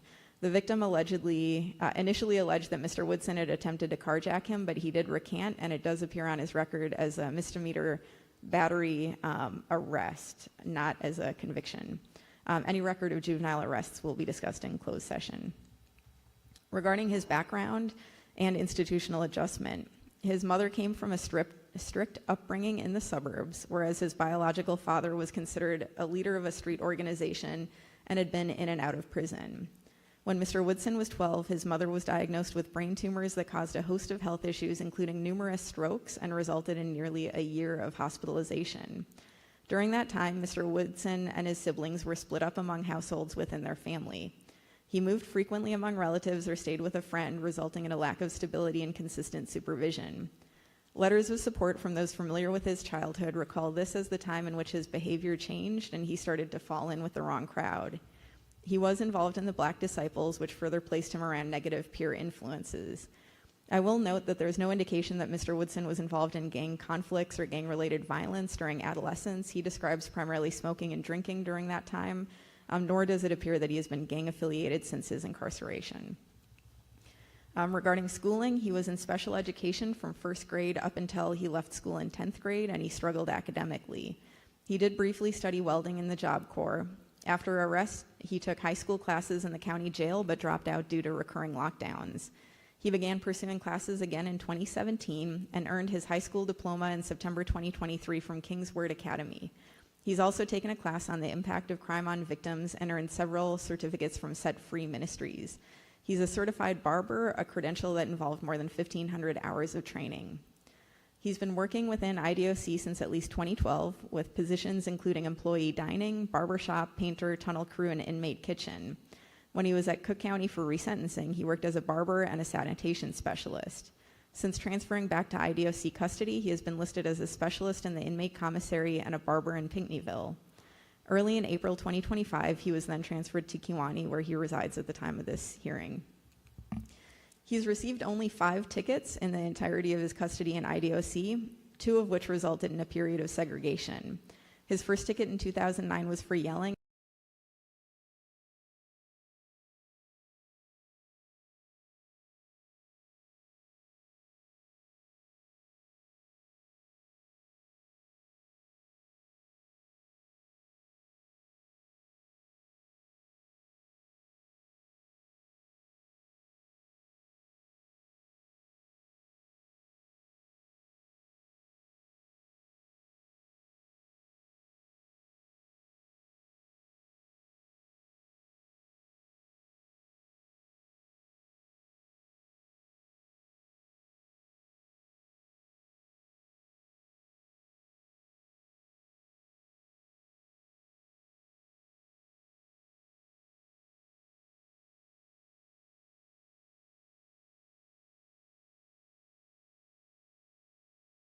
remarkable that he was able to navigate Menard as a young man so cleanly without signs of gang involvement. While I couldn't locate his spin assessment in the file, there was an evaluation by a Dr. Robert Hanlon that was available for our review that assessed him to be a low risk for reoffending. His file also contains several letters of support from employees of both Cook County Department of Corrections and Illinois Department of Corrections, praising his demeanor, work ethic, and positive attitude. 2 employees of Cook County Department of Corrections testified favorably to his character at resentencing. One such employee with 18 years experience as a correctional officer indicated this was only his second time testifying on behalf of an individual in custody, and when asked whether he had seen any other, quote, inmate as trustworthy and hardworking and well-behaved as Mr. Woodson, he responded, quote, absolutely not. In a recent supplement to Mr. Woodson's petition, 2 supervisors from Pinckneyville's commissary submitted letters of support. They described him as a leader who had taken the initiative to mentor new employees, and as, quote, a self-motivated team player, organized, respectful, and detail-oriented, who brings positivity to the workplace. I admit to being surprised by the minimal number of tickets he had received for having been incarcerated as such a young man. When I asked him what accounted for this positive institutional history, he stated that prior to his incarceration, he was maintaining a persona for those around him. Once he was in custody, he decided to change for himself. He changed his social circle and leaned into meditation and prayer, which provided him with greater clarity of thought. And he further credits finding his love for cutting hair as further grounding him. Any history of mental or medical health records will be discussed in closed session. Regarding his parole plan, he has received confirmation of acceptance to St. Leonard Ministries. His attorney indicates that they now have a wait list, but that St. Leonard has indicated they anticipate they could place him within weeks of release. He also has standing offers to reside with his mother, grandmother, and others in the interim if St. Leonard would be unable to accommodate him. His long-term goal is to open his own barber shop, but he does understand there are steps to attaining that, and he's open to any opportunity that would allow him to financially establish himself. His uncle does have a barber shop, and so his first preference is to work there, but he also has friends and family who are willing to help him pursue a variety of career paths, and it was in evidence in their statements of support that they could provide opportunities in landscaping, trucking, working in a steel mill, or working in retail or fast food. Mr. Woodson has expressed a desire to do one-on-one mentorship with kids who are situated similarly to his past self. He expressed the importance of removing youth from their negative environment to see their true capacity and the importance of individualized attention and encouragement for youth. The board was presented with more than 20 letters of support and character references from friends, family, and correctional professionals, as well as the mitigation specialists, some of which had also been submitted for consideration at his resentencing. Many of the authors credit Mr. Woodson as a positive influence in their lives, and there were also accounts of him mentoring young men to stay away from the street life and pursue positive goals. His support system has offered to provide housing, occupational opportunities, encouragement, and accountability should Mr. Woodson be released. There are no known factors that would prevent his release. The board is unaware of any relevant healthcare or treatment needs that would affect his placement. There is opposition that was available to us from the Cook County State's attorney. Any other opposition would be discussed in closed session. As Mr. Woodson is newly eligible for parole pursuant to his resentencing after the adoption of the Youthful Parole Act, there is no en banc history to consider. And so with that, if there are no questions immediately, I would move to go into closed session.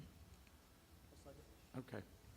Motion's been made and to go into closed session and seconded. Those in favor respond by voting aye. Aye. Aye. Okay. Ladies and gentlemen, I'd ask you to leave momentarily, and then we'll call you back in. Take all your belongings with you, please. Thank you.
If you're speaking, I can't hear you. All right, we just came back into session. I'm open to questions from the board and happy to turn things over to your attorney as well as you, Mr. Woodson. All right. Good morning. My name is Rachel Sansonetti. We need to get you guys sweared in. Oh, yes. If you guys can please stand. Mr. Woodson, can you please raise your right hand? Do you solemnly swear or affirm that the testimony that you will give in this hearing will be the truth, the whole truth, and nothing but the truth, so help you God? Yes.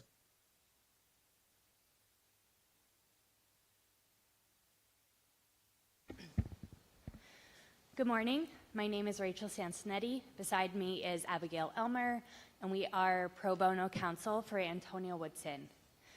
I would like to start by extending our deepest sympathies to the Patton family. This is a tragic case where a husband, a son, and a father lost his life.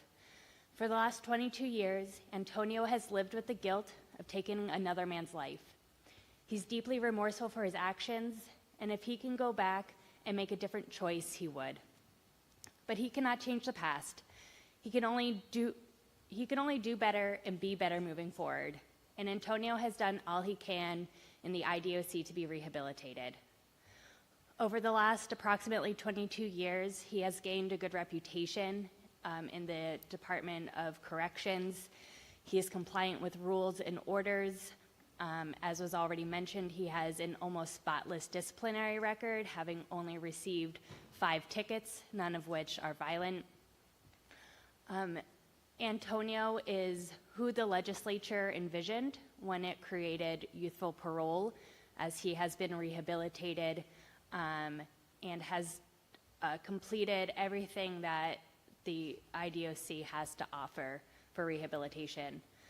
And I want to note that this is his only opportunity to appear before this board for parole, as his next opportunity will be in 2035, and his out date is currently 2029. Antonio has a robust support system, including friends and family. His mom and his grandmother are present today, and I would ask them both to stand. Thank you. Several people have written support letters that are attached to Antonio's initial petition and his supplemental petition, including a letter from a licensed clinical social worker, Amanda Myers, who worked with Antonio during his resentencing in 2022. But she has remained in contact with him because she views him as, quote, a lovely person and someone who deserves all the support that he can get. He also has support from correctional officers who believe Antonio is ready to reenter society. Antonio applied to Kewanee in early February and was accepted and transferred within only 2 months. Our understanding is that such a quick transfer is extraordinarily rare, but it's not surprising considering the amount of support he has from prison and jail staff. At his resentencing in 2022, several IDOC and county jail employees testified on Antonio's behalf. The former IDOC director testified that Antonio is contrite, remorseful, accepts responsibility for his actions. He has role models, future goals, and a comprehensive aftercare plan. Cook County Department of Corrections employee Patricia Brown Conley testified that Antonio is a, quote, model person and a great guy. And in her 14-year career, Conley has only ever testified on Antonio's behalf. No other inmate she felt was deserving of her testimony. Cook County Department of Corrections officer Henry Peaks also testified that he had not met a more trustworthy, well-behaved, and hardworking inmate than Antonio. And he said, quote, Antonio is one of the guys that we don't have to worry about having to discipline or constantly say things to him over and over again. And in his 18 years of work, Officer Peaks only testified on behalf of one other inmate. 2 supply supervisors at the Pinckneyville Commissary also wrote letters of support for Antonio.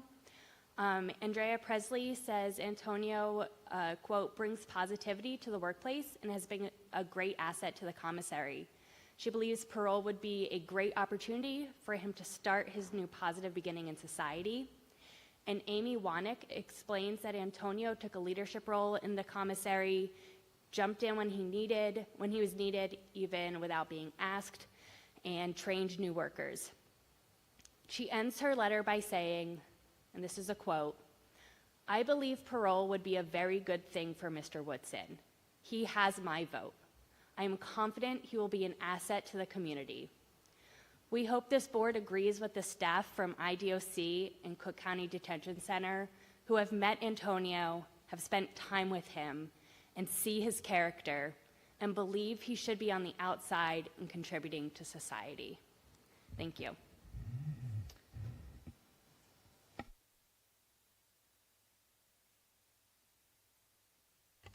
Okay. Do we want to let Mr. Woodson testify at this point? Yeah, Mr. Woodson, if there is any statement you'd like to make to the board, you're more than welcome. Okay. Thank you. Greetings. My name is Antonio Woodson, and I'm sitting here in front of you today for a crime that I committed back in 2003 when I agreed to tag along with a group of friends to go steal a car. Never in my mind I would have thought I would have shot and killed a man over his own prized possession. In no shape or form that night supposed to have ended with a man losing his life. That night not only changed my life and the lives of my family, but most importantly, it had changed the lives of the Patton family. And because of it all, this is something that will live within me for the rest of my life. I did not realize that the groups I was hanging in and my sole desire to be in them streets would cause so much pain and hurt. Looking back, I could remember having to fake and act like I had to use the restroom just so my turn could be skipped. Not knowing that I may have been dealing with some insecurity issues with schooling may have pushed me more, I believe, towards the streets, where there I was more accepted, wanted, and most importantly, not judged. Even leading up to my arrest and conviction, I was still trying to ride that coattail of that criminal thinking, all because I was afraid to truly change for the fact I care how I was viewed, how my so-called peers would judge and think of me. However, that all started to slowly change when I made a very conscious decision in 2009 after continuous prayer and guidance to adjust my lifestyle. Because of my past, it helped me to become mindful of who I associate with and the company that I keep. I've truly asked God for forgiveness, and I know I've been blessed through him, because here I am before you also today, a responsible, respectful, and productive individual who has a sense of direction, purpose, and passion. However, in the same breath as he sees fit, with my constant prayer that the Patton family hears my pleas for forgiveness as well. But in the same sense, if my pleas went unanswered or a simple no was shouted out in the far distance, then I will totally understand. More so, I will continue my prayers for their healing, because there is no one else to blame but my own, because it was my own foolishness and outright stupidity that caused their heartache and pain. And for it all, I truly apologize for my selfless and reckless acts. As I got further into my incarceration, my views on how I see things and other individuals became more different. And when my surroundings started evolving and my mind became more clearer, I started making better choices for myself, and which led me to start caring less of who, what, and how other individuals thought about or judged me in any kind of way. That's when I started seeing the progression of my growth. More so when I started working. I worked as hard as I could to try to become the best working individual in whatever I do or did. I truly wanted to take pride in my workspace. And when that hard work started spilling over into my everyday life, I knew then I was becoming into the best version of myself. I just knew that I had to continue to work as hard and stay productive, because I know that it's easy to lose focus and get off course when distracted, especially when there's negativity as well as temptation surround you. But because I became so driven and dedicated, I was able to achieve my high school diploma and graduate from Larry's Barber College, becoming a master barber in my craft. I believe because of my incarceration for these past 2 decades that I've really come into being this strong individual now with that sense of direction, purpose, and passion that can contribute to our society. Given the opportunity, yes, I am willingly and ready to utilize my truth of wrongdoings and to bring positivity, strength, and a focused attitude to our youth. I want my cause to be helping the community instead of being the problem and hurting the community. Thank you for your time. Thank you. You want to go? You have anything else you want to say, Dr. Kloboker? I'm open thanks to questions for myself, Mr. Woodson, or his attorneys.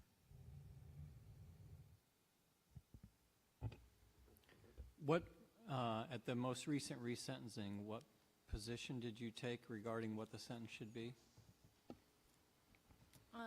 At the most recent resentencing, we were not his attorneys then, but the court at the resentencing resentenced him to 30 years for the murder plus 10 for the hijacking, for the vehicular hijacking, and then the appellate court reduced that to a total of 30 years, 25 for murder and 5 for the vehicular hijacking, finding that the sentencing court was too focused on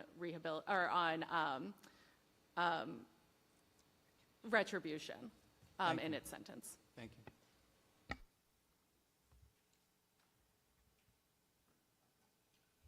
Mr. Bolin.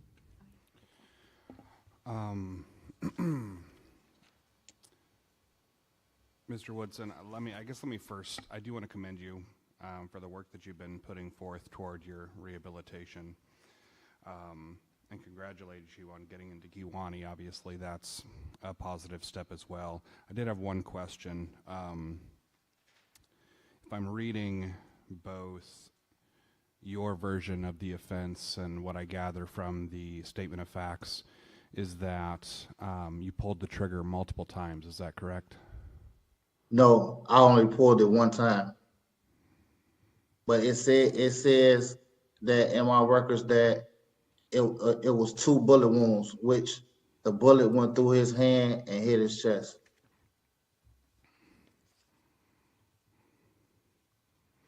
Okay. And so you're saying there were 2 bullet wounds, but you're saying you did not pull the trigger more than once? Yes, I did not pull the trigger more than once. Okay, was somebody else there found to be shooting a gun that you're aware of? No. Okay. I think that's all my questions. I was going to ask why you felt the need to pull the trigger twice, but I understand that's not your testimony today, so thank you. You're welcome. I will state that was one of the points of inconsistency where the reference to the victim being shot twice did appear to be a reference to the 2 bullet wounds, and I couldn't find any reference that that more than 1 bullet had been fired that day. I'm not sure Mr. Woodson understood the question. Did you pull the trigger and it not fire, and then pull a second time? Yes, I tried. Okay. The first time, when I pulled the trigger, it did not fire. But then, when I felt or thought and panicked that the victim launched at me, then I tried to shoot past him to get him to stop. But only 1 shot was fired. That's what I thought. You misunderstood the question. Mr. Bolin, does that raise any issues with you? I think he clarified there what I would have asked as to why he felt the reason to pull the trigger again after it didn't fire. Oh, okay. I'm sorry. Do we have opposition in this case? Please identify yourself for the record and list your opposition. Yes, good morning. My name is Courtney Quam, and I am a Cook County Assistant State's Attorney. The Cook County State's Attorney's Office does oppose the granting of parole in this case. It is the state's position, that granting parole in this case at this time would deprecate the seriousness of the offense as well as promote disrespect for the law. Mr. Woodson's sentence was modified by the appellate court, as we've previously discussed today, in January of this year. And in consideration of the fact that he was 17 years old at the time he shot and killed Jimmy Patton, they also considered his institutional adjustment, his rehabilitative efforts, his expressions of remorse, everything that you, the board, are reviewing today. They then sentenced Mr. Woodson to 30 years imprisonment. 30 years imprisonment is the amount of time that the appellate court concluded was appropriate in this case. Furthermore, Mr. Woodson's age and lack of maturity at the time that he shot and killed Mr. Patton are certainly relevant and provide context to the crime, but those factors do not absolve, justify, or excuse his choice to shoot and kill Jimmy Patton. This was not an accident. This did not just happen.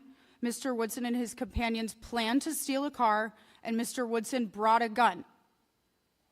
He then fired the first time, and when it did not go off, he fired again, killing Mr. Patton.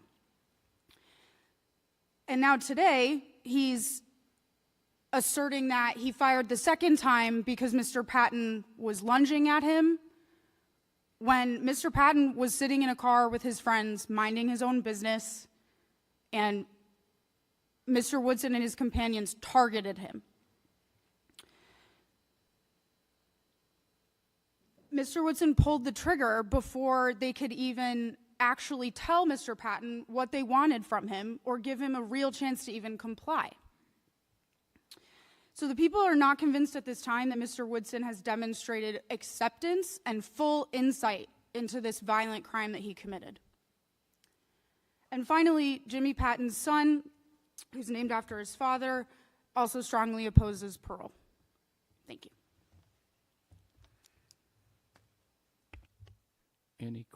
Any questions for either the state's attorney's office or Mr. Woodson and his attorneys? I do for the state's attorney. Is there any question in the record? It appears that Mr. Patton was innocently there with friends in the vehicle, and it sounds like he had, from what I had read, gotten out of the vehicle to turn off his own and may have been struggling with the co-offenders. Is that accurate to the record, or is that a misunderstanding? I'm sorry, can you, I'm having a little bit of trouble hearing sure. you. I'm sorry. So my understanding of the record of what happened in the incident was that Mr. Patton was indeed initially innocently in the car, I mean, clearly innocent throughout, an innocent victim in this situation, but had been sitting in his friend's vehicle, had gotten out of that vehicle to turn off his own, and had placed the key in his pocket, and that there may have been some kind of a struggle with the co-defendants. Does that sound accurate to the record, or are you aware of? No, it is not the details? state's position that there was a struggle between Mr. Patton and Mr. Woodson. No, that's correct. My understanding was the co-offenders, was my understanding from reading the record. I'm not sure I understand exactly. Okay, so what I saw, I believe even in the statement of facts, was that that the co-offenders were struggling with the victim and said something to the effect of, "You got me," or "You got my back," and that's when he fired. So I understand your contention that the victim was not struggling with Mr. Woodson directly in the record, but it sounds like there may have been something with the co-offenders. Is that accurate? I couldn't say right now. Okay, that's fair. All right, I just wanted to make sure we have some understanding. Okay, other questions, or otherwise we can ask for a response. Are you ready for a response? Okay, I think so. Thank you. Today this board has heard from Antonio himself. In his almost 22 years of prison, he has shown acceptance of the harm that he caused to Jimmy Patton and his family. He has shown remorse for what he did, and he has shown accountability for his actions. In his time in the Illinois Department of Corrections, he has been a model prisoner. In the almost 22 years he's been there, he's received only 5 tickets, all of them for nonviolent offenses. And you've heard from Department of Corrections employees that they are impressed that he was able to keep the number that low. 2 directives of this board which the state mentioned, are to promote the respect for the law and to not take action that would have adverse effects on institutional discipline. Granting Antonio parole today would promote these objectives. Antonio's release would show other youthful offenders that if they atone for their actions and if they improve themselves while in IDOC, that this board could grant them a second chance. This board has a different role than the sentencing and appellate court. The first appellate court that considered Antonio's resentencing found that his 60-year sentence was unconstitutional as applied to him because of his youth. Then the appellate court changed his resentencing because of errors. It saw that the resentencing court was too focused on retribution. The sentencing court did give that sentence with the knowledge that Antonio, a youthful offender, would be before this board and would have a chance at youthful parole after 20 years. The appellate court was concentrated on fixing past errors. You have the chance today to look at who Antonio is today, not who he was 22 years ago when he was 17 years old. He is a man with familial support, one with the support of numerous IDOC correctional officers and employees. He has the support of St. Leonard's, where he has been accepted to live after any release. And he has a reentry plan and multiple job offers from family and friends. We ask that this board consider who Antonio is today and all that he has done to improve himself while in the Department of Corrections and grant Antonio parole. And excuse me, if I could just add regarding the resentencing, where the appellate court reduced the trial court sentence from 40 years to 30.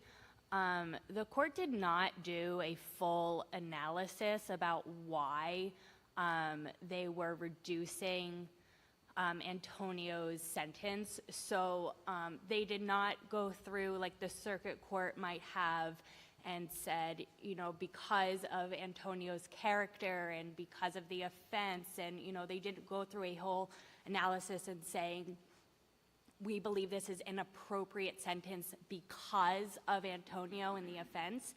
Rather, they based the resentencing numbers on a previous case, McKinley, where before the court they had statistical averages that showed that youthful offenders who are resentenced for a murder after an unconstitutional sentence has been overturned, that the average year for a murder is 25 years. So I just want to be clear that although he did get a sentence reduction in June, it was not based on the court's an individual analysis of Antonio. It was just a number, a statistical number that the court felt was appropriate.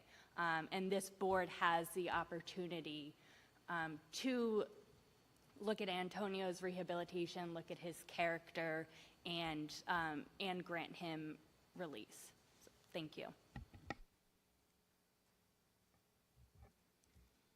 Do you have anything else, Dr. Globoker? Any questions? I don't. I was just looking back at the court record. I do want to make very clear there's no question that this was an innocent victim involved. What I'm seeing from the testimony was that the victim had gotten out of the car. When he started to realize things were awry, one of the co-defendants had said something to the effect of, "You got me," or "You got my back." The other individuals realized something was happening and had taken off, and at that point, Mr. Woodson had shot Mr. Patton. So the specifics, you know, it's what I have in front of me. Sorry, Mr. Boland. Yeah. Yeah, I just, I think I had a follow-up question for counsel. Remind me the basis of the appeal. It was, my understanding is that the appeal was based on the mitigating factors not being taken seriously enough. Is that correct? Yes. Okay. I think just for the point of deliberation, my concern here is that if the point of the appeal was that the mitigation that was on the table was not taken seriously enough, the majority, the large majority of what's been presented to us was presented at the initial resentencing. It obviously was taken seriously at the secondary appeal and acted upon. He has done a lot of good things, but he's also the beneficiary of 2 resentences that took all of that into consideration, and I do have some concern about disrupting something that was taken that seriously twice now, and just recently was resentenced this year down to functionally 26 years. I will also note that his transfer to Kiwani actually presents as opportunities to get more reentry services and community integration access as well. Could I respond? So he did appeal twice. The first sentence was unconstitutional, so I would not say that's a benefit. It was a correction of a constitutional violation, which never should have happened in the first place. He never should have gotten the original 60 years. That was a legally invalid sentence. And then his second sentence, or his second appeal, just because the underlying arguments presented is that the court didn't take into consideration proper mitigation, does not mean that the circuit court did take into consideration. They didn't do a full analysis of the mitigation. And so it's just a little bit of a confusing nuance where what attorneys might present to the circuit court isn't exactly what the circuit court winds up doing. So I would not, again, I would characterize this most recent resentencing as correcting a wrong done by the circuit court, and not, again, something that the appellate court necessarily thought that this is exactly the appropriate sentence. It was based on a random, an average based on statistics. And I would also, I believe the state misspoke. He was not resentenced in January of this year. He was resentenced in June of last year. I'm sorry, the appellate court decision came down in June of last year. The resentencing was in 2022.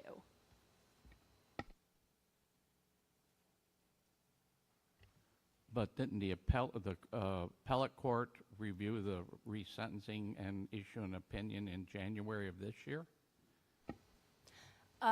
So what happened most recently is that the state appealed the appellate court's decision to the Illinois Supreme Court, and the Illinois Supreme Court denied that appeal. And so the sentence became final when the Illinois Supreme Court denied the state's appeal, but the appellate decision did come out in June of 2024, and that's when they issued their opinion. If I could briefly speak, the reason I said January is because according to that final appeal that came down, which is number 1-22-1172, on it, it is file stamped January 8th, 2025.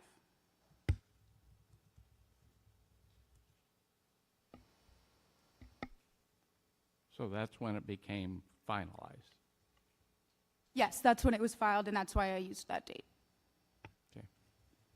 Okay. Any further questions from the board? Do you have any further issues to address before we take our vote? No, thank you. Okay, thank you.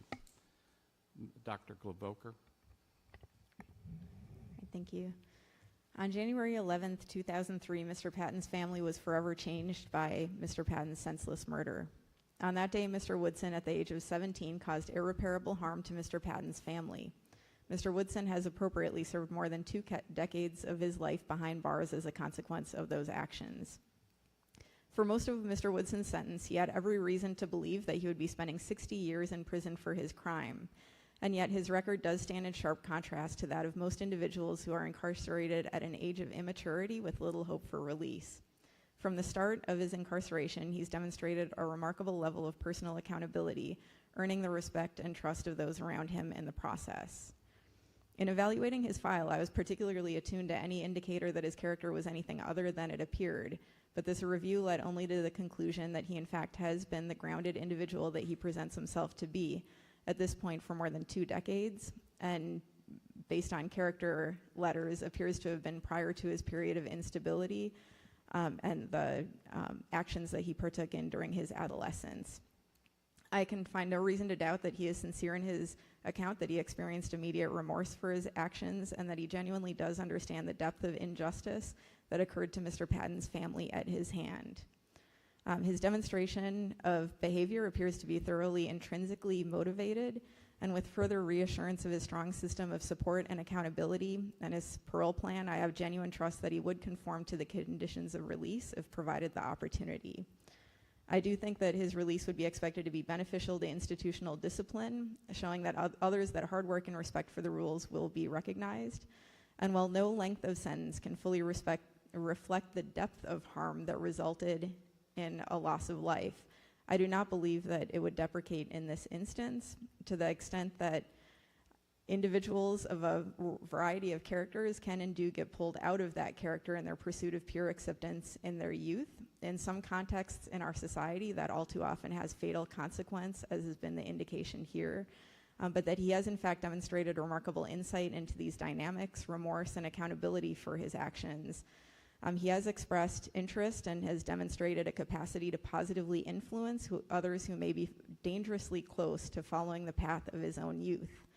His consistency of character leads me to believe that he would not only be successful, but would be situated to be a stable and positive influence in the lives of contemporary youth who are at risk of losing themselves in the pursuit of pure acceptance in ways that would not only endanger their own lives, but also that of other innocent others. I do believe that he would be an asset to the community, and for that reason, I do motion to grant parole to Mr. Woodson. Motion's been made.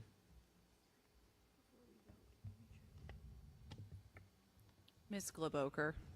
Yes.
DOC has, legal from the Lieutenant Governor's office has indicated that the majority of those present at the hearing, a vote to grant parole would grant the parole. It's not a majority of those appointed as in all the other statutes. It's a majority of those present for juvenile hearings only. So knowing that, you should to make your decision according to that. All right. Apologies for that brief interjection, Mr. Woodson. So we were clarifying a procedural matter, as not all board members that are appointed are seated today. And so we needed to clarify for the record how many votes it would take to result in an affirmative release. I had motioned to grant release. Mr. Coates had seconded, and I believe we're in the midst of taking the roll. Okay. Ms. Take the roll. Globoker? Yes. Mr. Grubbs? No. Mr. Heaton? No. Ms. Torrones? Yes. Ms. Tyson? Yes. Mr. Boland? No. Mr. Coates? Yes. And Mr. Tooby? No. It's a tie, so that would be it's denied. Motion to grant parole is denied, as the vote is 4-4.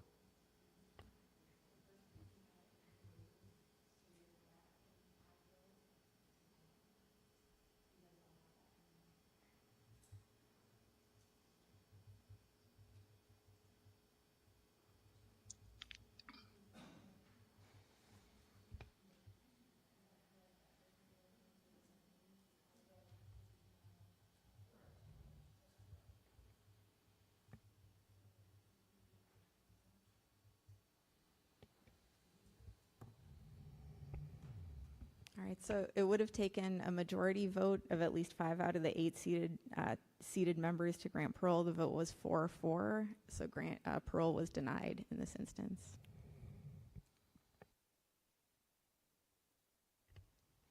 Okay, that concludes the hearing. Thank you.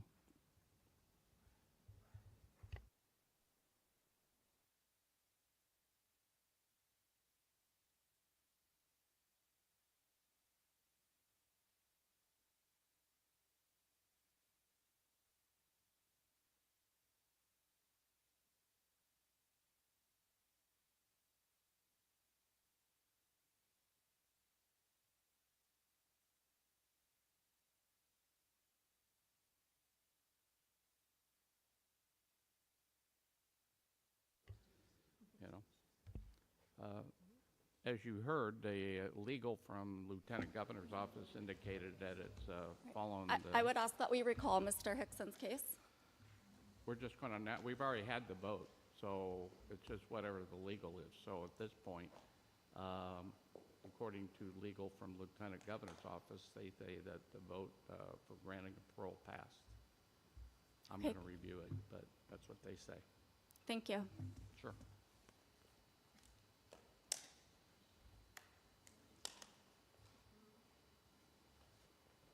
I got to find out when the hell that law passed.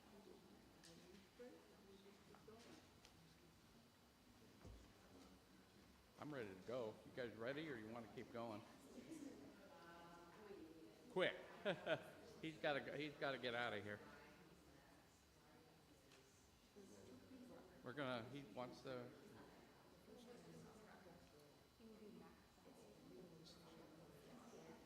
What? Oh yeah.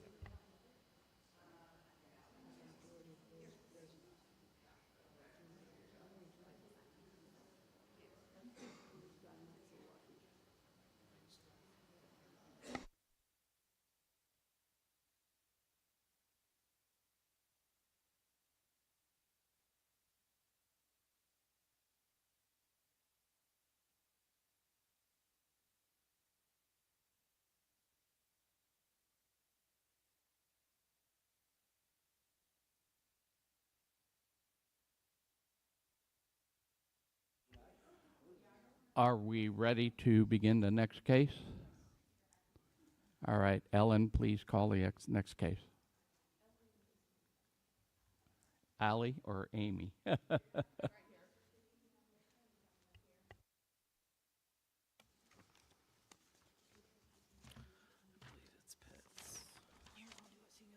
it's okay. The next case is Eddie Pitts. Oh, hold it. It's okay. Yeah, go ahead for presenting. Go ahead. Are you sure? Yeah, you don't have to type while they're presenting. Right. I'm fine. Oh, hold it. It's okay. It's not a worry.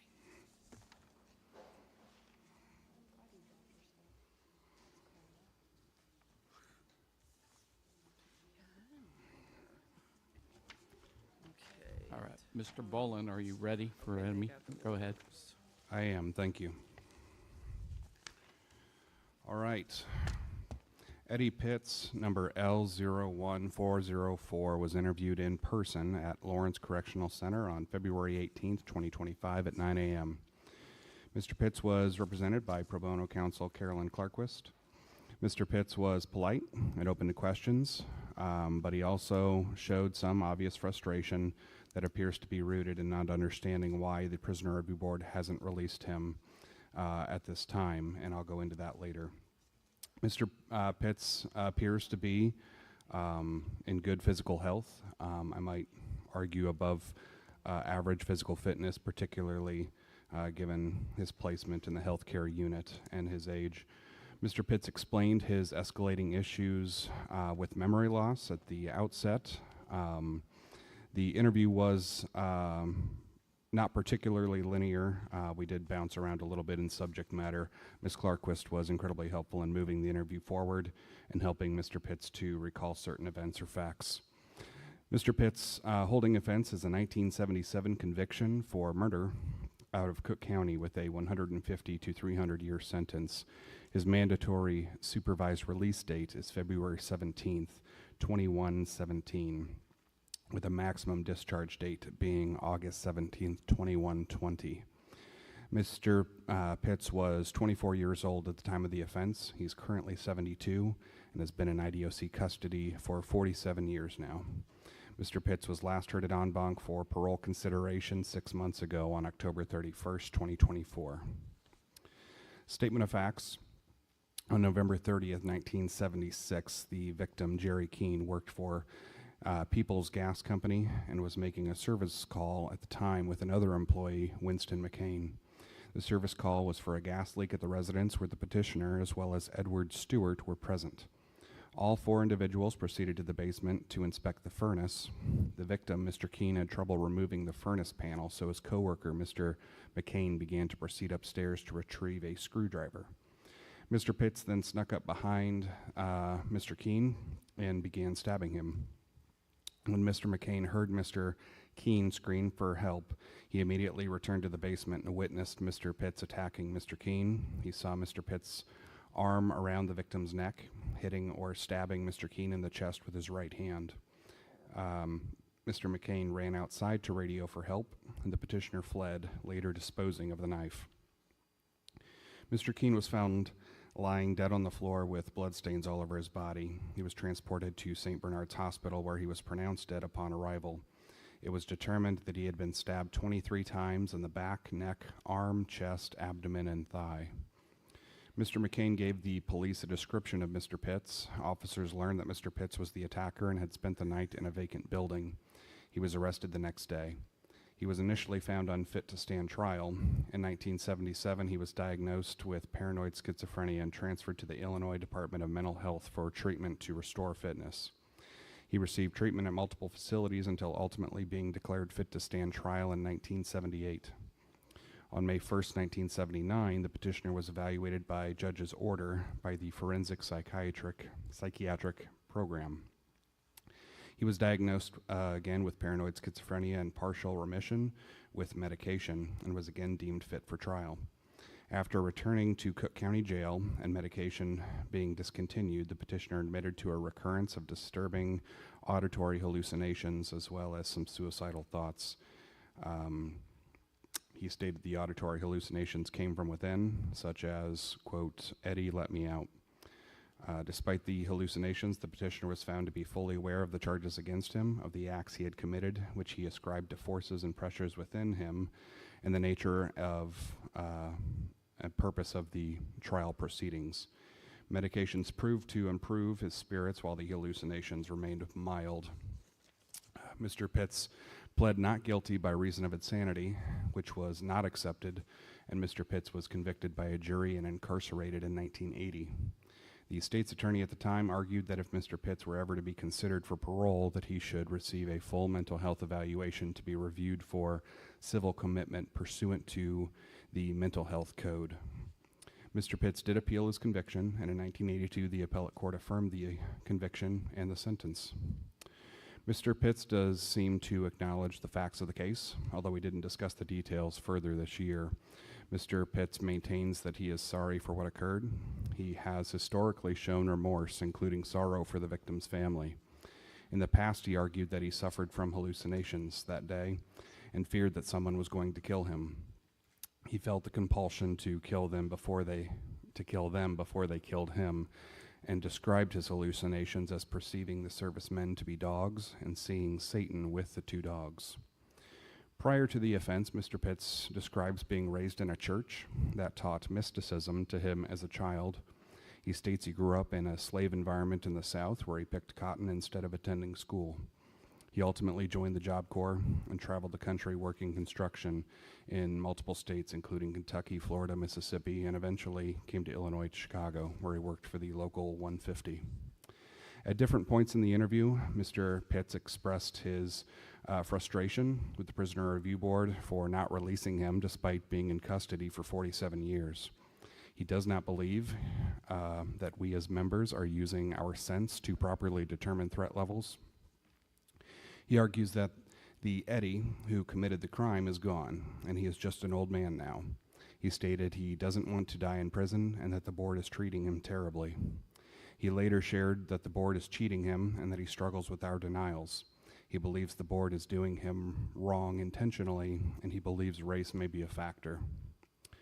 Because Mr. Pitts seemed focused on the notion that the board's issue is rooted entirely on the holding offense, he was reminded that his 2022 violent assault ticket was a major factor in considering public safety. Mr. Pitts made it clear that he sees himself as the victim of that incident, having to defend himself from an attack. He stated that he was very frustrated with the October 2024 denial. As far as criminal history is concerned, Mr. Pitts' only prior offense on record includes a 1975 conviction for unlawful use of weapon, for which he was sentenced to probation, and then while on probation was arrested for an assault that was ultimately dismissed. Switching to his institutional adjustment, as for familial support and history, Mr. Pitts has no emergency contact or next of kin, but does maintain a visitor list. His last in-person visit was with his sister in May 2024, preceded by a visit from his nephew in April of 2024. Mr. Pitts does receive financial support from family. During the interview, Mr. Pitts had to be reminded that his brother had passed away recently. Mr. Pitts is incredibly physically fit for his age. I would argue he states that he exercises regularly in order to stay alive, and those are his words, and describes his workouts as hundreds of repetitions at a given time. He did have a successful hernia surgery in October of 2024 and reports having some issues with a knot in his knee. At this time, I will make a motion for us to go to closed session to discuss any confidential matters, including any mental health history and confidential opposition.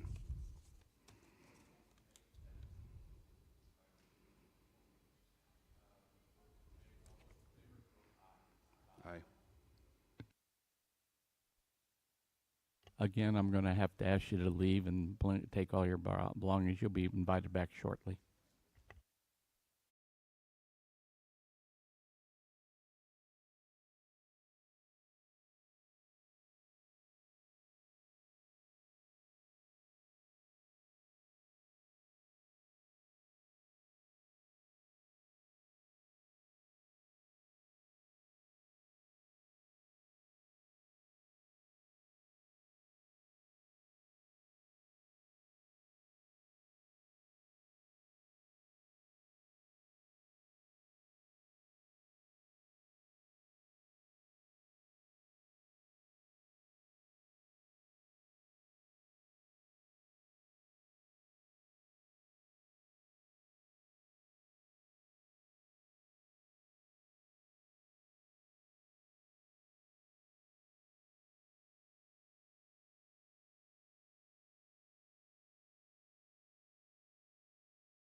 All right, we're ready? Okay, I will pick up in his institutional adjustment. As for Mr. Pitts' programming, he was involved in arts and sports-related programming from the 80s to the early 2000s with a preference for exercise, as he found it therapeutic. He is free to request academic program enrollment, but there is no indication that he has currently. He is waitlisted for Money Smart at the moment. As already mentioned, Mr. Pitt's disciplinary record continues to be a point of concern, largely stemming from the 2022 incident.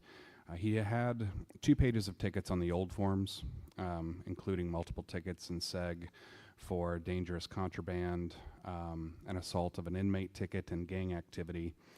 He has 2 pages from 2000 to present that include an 06 dangerous contraband ticket for an altered razor blade, a 2012 contraband for homemade ropes and an altered blanket, 2014 contraband for needles, 2021 major ticket for disobeying a direct order for refusing to enter his cell and lock up that resulted in 7 days of segregation, and lastly a 2022 violent assault of a person ticket, which we have hinted at. The facts around that ticket include a witness observing the assault which took place in the mental health care, in the healthcare unit inside of a cell. The witness observed Mr. Pitts throwing closed fist punches to the victim, who was lying on the floor. The victim attempted to defend himself and stop the assault by throwing a chair. Mr. Pitts was then seen yelling at the victim to stay down while continuing to throw punches. Mr. Pitts admitted to punching the victim in the head repeatedly each time the victim tried to get up, until Mr. Pitts eventually just walked away. IDOC found the witness credible. The victim was transported by ambulance to the hospital, but the head injury was so severe that he was transferred again to OSF St. Anthony's for a higher level of care. The victim suffered from a brain bleed and required a craniotomy. During our interview, Mr. Pitts stated that he felt the need to defend himself. He claims the other individual threw a wheelchair at him. He felt as though the victim could have hurt him and therefore needed to protect himself from further attack. Mr. Pitts stated that the victim was 80 years old, but was very fit. He stated that he was scared of the victim and couldn't act like a coward. Later in the interview, he argued that the 2022 ticket was a plot against him to stop his parole. He stated the victim had a mental problem. He then admitted that he really couldn't remember much about the day of the ticket at all. It was clear his memory issues had made it difficult to recall any details surrounding the event. Mr. Pitts further made statements that he will protect himself. He will not let someone kill or harm him. When asked what he meant by those statements, Mr. Pitts clarified that he envisions protecting himself by ducking or covering himself. He argued he is in danger due to his age, both in the prison as well as out in the community. Per the offender overview done in December of 2024, the petitioner has not had any disciplinary reports since transfer to Lawrence. Mr. Pitts shared that he has enrolled in school at varying institutions over the years, but there isn't anything he is attending at the moment. He currently studies law on his own. He also has held a number of job assignments from the 80s through the 2000s. Per the offender overview again from December of 2024, Mr. Pitts is currently maximum security with no escape risk. He is also A grade in general population, although he resides in the infirmary unit. As far as parole plans are concerned, Mr. Pitts continues to maintain a parole plan based on admittance to Balmoral Nursing Home, which is a skilled nursing home with programs for mental health and dementia. This is an IDOC-approved host site with residents who were released under the Joel Coleman Act. That said, there were concerns even 6 months ago about the facility not rising to the level of security needed for a patient like Mr. Pitts based on recent events such as the violent assault and concerns for the safety of both staff and other residents. Mr. Pitts stated he would like to be paroled to a place where he can work his mind, create things, and make art. Mr. Pitts has letters of support and offers of post-release services from NAMI Chicago as well as the Illinois Prison Project.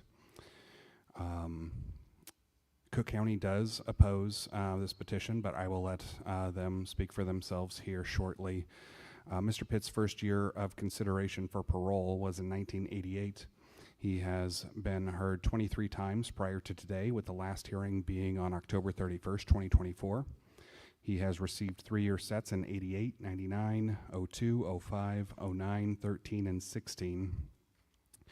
Mr. Pitts began receiving votes in favor in 2019 when a motion to grant failed with a 3-8 vote. This was followed by a motion to deny prevailing with a 7-7 vote in 2020. A motion to deny prevailed by an 11-3 vote in 2021, and in 2022 a motion to grant failed by 3-5. Since the 2022 violent assault ticket, a motion to deny prevailed by 10-1 vote in 23, and a motion to deny prevailed with an 8-2 vote in 2024. With that, I will yield back to you. Thank you. Any questions for Mr. Bolin? Hearing none. Have you been sworn in yet? And the state's attorney might want to be sworn in as well. She's already been sworn in. Go ahead. Do you solemnly swear or affirm that the testimony that you will give in this hearing will be the truth, the whole truth, and nothing but the truth, so help you God? Yes. Yeah, just an initial matter, I was not informed that the state's attorney had objected. I was not provided with a letter. Just so you're aware, the state's attorney has not objected until now. There is a new state's attorney in Cook County. It was elected in November. I assume it's related to the change. You know, like they say, elections have consequences. So I assume now that the state's attorney Burke is objecting, but I did not receive any notification of that.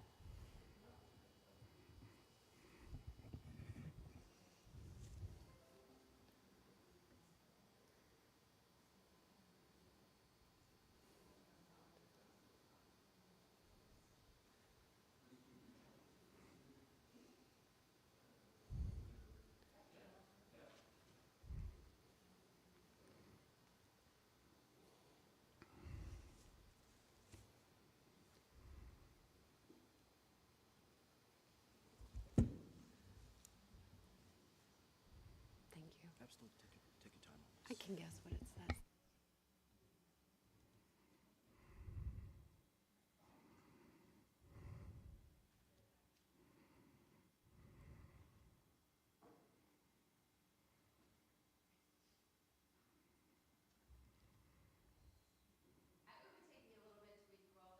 I can tell you, I'm glancing at it. I see they said his release would be cause a substantial risk. It's what I expect him to say.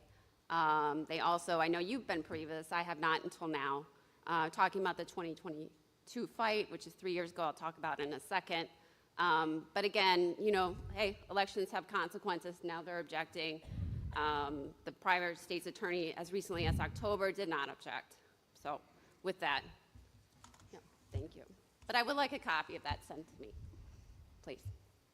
Also, I did send to the PRB operations email to Mr. Bolin on April 17th about Eddie Pitts's updated parole plan. So I don't know, you know, we're told to send PRB operations email. If I don't have your email personally, I'm not going to infringe on your privacy and try and figure out what it is, although I have emailed with specific board members. But in that April 17th email, I informed the board via Mr. Bolin, which I put in the subject line email for Mr. Bolin, Eddie Pitts, that Mr. Pitts has now been admitted to Central Nursing Home, which is a sister facility of Balmoral, which a couple of the board members toured in October. And this is critical because it's information appears you don't have. I toured the facility on a couple days before that, along with Marion Seerig, who represents Mr. Pitts, is unable to be here today due to a family matter.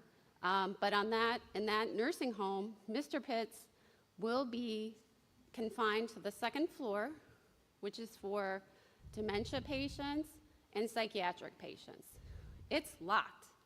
This is essentially a slightly less version of what he's receiving right now, where he is in the infirmary listed as chronic infirmary status at Lawrence.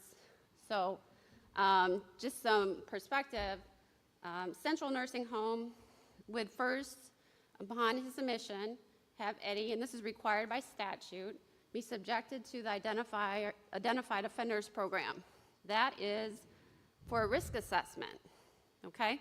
Illinois State Police and forensic psychologists from the Illinois Department of Public Health would assess him for any risk. He will be in his own room. That is without question. The staff at Central told Ms. Searing and I that is where he would be placed. They actually place all new residents in a single room, but given Mr. Pitts' history, which they're aware of, we sent them all the records that they requested, he would have his own room. It's on the second floor of this facility. The elevators have a code, which only the staff is privy to. Mr. Pitts has dementia, so even if he observed someone typing in the code, I don't think he would remember it. The doors are locked. It is staffed 24 hours a day, so someone be watching Mr. Pitts. There is a staff psychiatrist, which is critical. The board is concerned about Mr. Pitts' history of mental illness, and there's no question that is what the offense itself, the holding offense, is related to, his history of schizophrenia. He is not getting any psychiatric treatment in Lawrence, presumably because Lawrence thinks he's doing okay. If Lawrence thought that Mr. Pitts was a safety risk due to his mental illness, they wouldn't currently have him in a suite in the infirmary with 3 other inmates. And he's been there since, I believe, late August. He also would have a general practitioner. As I said, he's on a floor of a dementia residence and mental illness individuals. And also, he would have an inability to check himself out of the facility. His nephew would be his power of attorney, and the staff told us he cannot leave the second floor without an attendant, staff member, approved list of people, which could be his attorneys, staff from NOMNI, which works with people with mental illness, staff from the Illinois Prison Project, their social worker has worked with Mr. Pitts. So he's not going anywhere. He's really on the second floor of this facility. So it is a step up from where he is currently, which I can tell you from a Sun-Times article published in the last few weeks, we spend $49,000 a year on each inmate in the Department of Corrections, and that's not with the full-time nursing care that Mr. Pitts is now receiving. So I don't know what the number is. You might know from doing Joe Coleman petitions, but it's huge. He is eligible for Medicaid. This is a Medicaid facility. They have space for him right now. I can't tell you in a year from now they will. If their Medicaid funding is cut, I don't know, but they can't accept him now. The other thing is he will have a parole agent.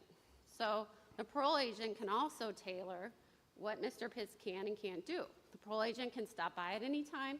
The parole agent can search his room. Anyone on parole can have their room searched, their body searched. So he will be secure. And again, he will have a risk assessment done by the state police, law enforcement. So this is not a situation where Mr. Pitts, if granted parole, will be walking out the door of Lawrence.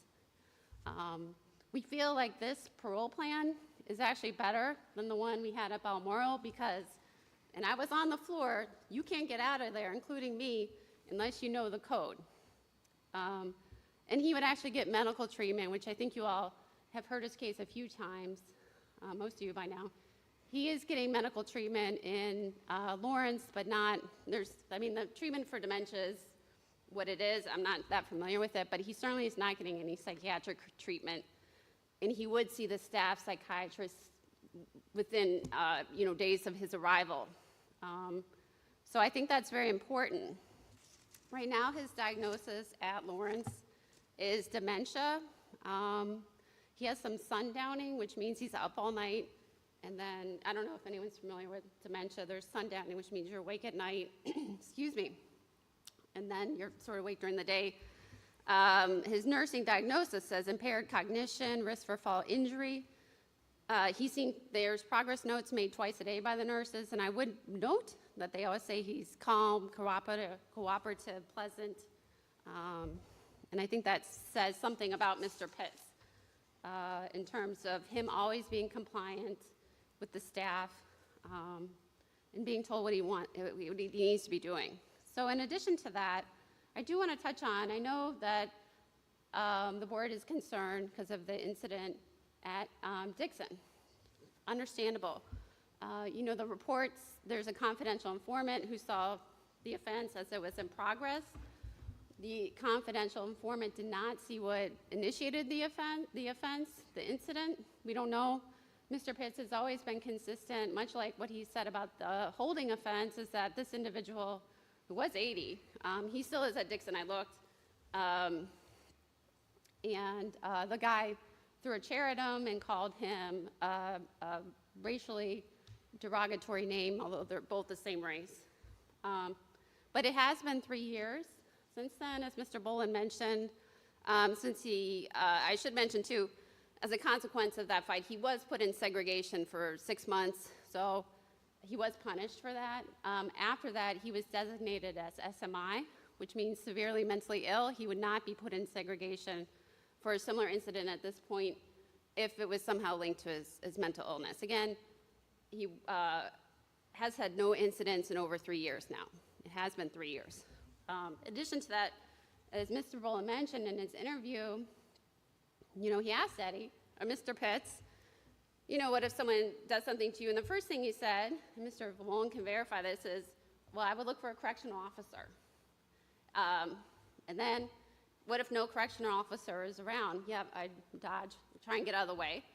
And then the question was, well, what if there's no one else around and you can't get out of the way? And he did say he would defend himself, as I think anyone here would. There are dangerous people in the Department of Corrections, clearly. Several years ago, I know one of the board members who's no longer here said, while reviewing Mr. Pitts's tickets, he said, you know, considering who Mr. Pitts is incarcerated with, and this includes 20 years in general population, overall his disciplinary is not too terrible given his time in custody and who his, you know, the people he's congregating with, which are, you know, in prison. So I think that the key points here should be, we should consider the medical care. Mr. Pitts has been in prison now, it'll be 48 and a half years. If he's denied parole today, even though we have a good parole plan, it'll be 49 and a half, we're heading towards 50. You know how many CMA number cases we have left? Not a lot. He is one of the few inmates in Illinois, one of the longest serving. I don't think anyone could say Mr. Pitts is one of the worst of the worst. He's not. He is mentally ill and deserves to have some mental health treatment, which he will get on the secured floor at Central Nursing Home. And again, you know, appealing to some sort of financial, you know, comparison, he's costing and has cost the Illinois taxpayers a lot of money, where he could actually, it's a win for the taxpayers because now he's moved off their dime to a secured facility where he cannot leave the second floor without an attendant or an authorized visitor. This is important, and it should be considered because Mr. Pitts' cost of incarceration will continue to increase as his dementia grows more cumbersome, and along with other just issues of him being in his 70s. He's doing physical therapy right now for his knee. So with that, if you have any questions, I'm happy to answer them. I know we were here on Halloween, and I'm sorry, Mr. Bolin, that you didn't get that email. I thought it was odd you didn't respond, but I didn't want to overstep my boundary and track you down to see if you got it. But I did relay all this information a couple weeks ago. The other thing is, he can have a 90-day hold. So if you do grant him parole today, we still have to do the Maximus assessment, which you might be familiar with. The only reason we didn't do it beforehand, although they have said he can live there at Central, is because it's a lot of work for the social work at the Illinois Prison Project, and she has, you know, limited resources and time, and we want to make sure she is able to use that to her best ability, given the clients that she also represents through her work there. So it's a limited resources, so we thought we'd wait. But they do have space for him. And they actually, I think they have 240 beds, and right now they're at like 175. capacity. It's in Chicago. You know, you could go see him there. We can put you on the visitors list if you're concerned. I know 2 Chicago board members, unfortunately, are not here today, so that makes it more difficult for Mr. Pitts because as came up earlier, yes, indeterminate sentencing, he needs the majority of votes on the board, and we're missing 2 board members today, so that makes it more difficult for him to get this opportunity for release. And if he's denied parole today, it's another year. And I don't know if I can get this parole plan next year. I want to commend you for representing Mr. Pitts and for finding this housing arrangement, which has been something that we've been searching for people who have these kinds of mental illness issues. So thank you for that. I just want to confirm that if he did get paroled and he went to that location, he would have a fixed parole term of 3 years or 5 years? Which It's is 5. 5 years. And then at the end of the 5 years, assuming he's still living, at that point, would this nursing home have to be his voluntary choice to stay there, or face a civil commitment for involuntary commission to a state psychiatric facility? No, his nephew would have his power of attorney. He can't break, Eddie cannot, Mr. Pitts cannot break the contract. His nephew Zebedee Pitts would be his power of attorney. And this nursing home does offer hospice and end-of-life care. They told us he could reside there indefinitely. But it would be the nephew's decision about whether he would remain there or Yes, go somewhere else. but the nephew cannot, much like I wouldn't be able to, cannot care for Mr. Pitts's needs. So I can't speak for his nephew, but the family can't take care of him given his physical and mental health issues. So they would want him in a facility like this. And it's really a miracle that this is available to him. Thank you very much for finding this place. Can I clarify? Power of attorney is different than guardianship, though, correct? I mean, Mr. Pitts can still determine that he wants to leave. Power of attorney works in concert with the individual just to interpret and to support his needs. Well, I mean, the reality is Mr. Pitts wouldn't be able to make those type of decisions for himself. So guardianship, right now, power of attorney, the facility said power of attorney, he cannot break the contract. And I'm being serious when I'm saying he cannot get off this floor without someone. So what you're saying, there's another contract in addition to the power of attorney established With by the nursing home. central nursing home. Yes, that's what they told me, yes. So if he breaks the contract, that's a revocation, he comes back to facility. If he breaks the contract and leaves the facility, the parole agent can revoke his parole immediately. Okay. And they're in touch with everyone. I mean, he would be in touch with, the facility would be in touch with us, NOMNI, staff from IPP, the board, if anyone wants to go over there. I understand. And the nursing home understands his medical, his mental health needs? We sent them the records, and we talked to them about it. We said, he's diagnosed with schizophrenia, but he hasn't been getting psychiatric treatment, which I think is critical too. I know you're worried about him being a safety risk, but Lawrence is not treating him for his psychiatric illness, and my guess is because this is true for almost the majority of the time he's in general population. He keeps to himself, and he tries not to engage with people. And actually, he told me, I talked to him last week, he said, someone tried to talk to me, so I just left. He knows the board is worried about him getting another fight, I can assure you. And he did say to me last week, too, I do what the correction officers say. And I think that's true of the staff. I don't know how much he would really understand, given that in Central, like I said, is a step up from Lawrence. And we've said to him, you'll have to go to this place if you're going to parole. I don't necessarily know if he would understand that there's a contract now.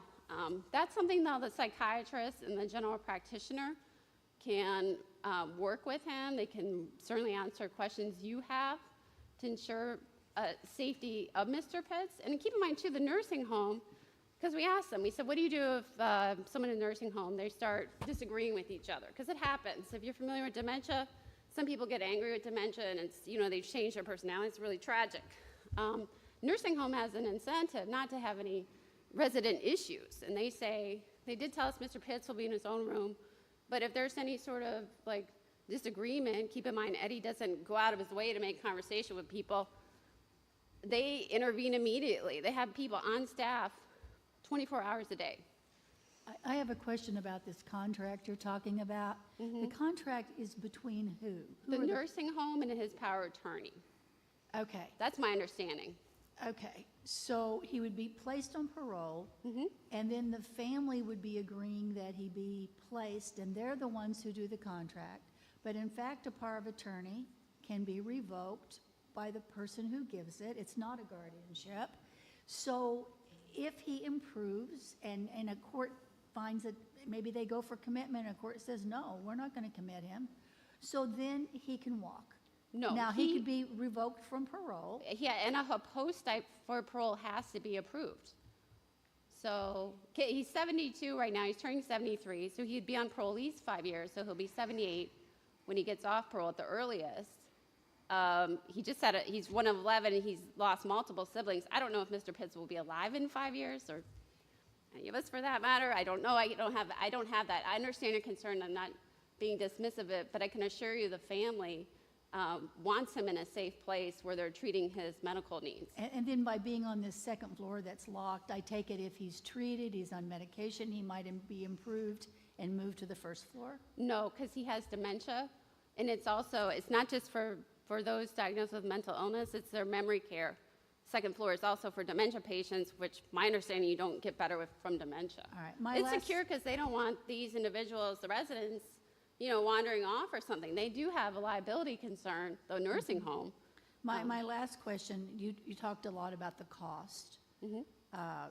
And so my question is, what's the cost of him staying in this nursing home with this specialized care? Well, it's Medicaid dollars, that's federal money. I realize that, but it's still dollars. Right. So what are we talking about? Well, the Sun-Times article I saw said that and they were talking, not necessarily, they were comparing prison to just public facilities.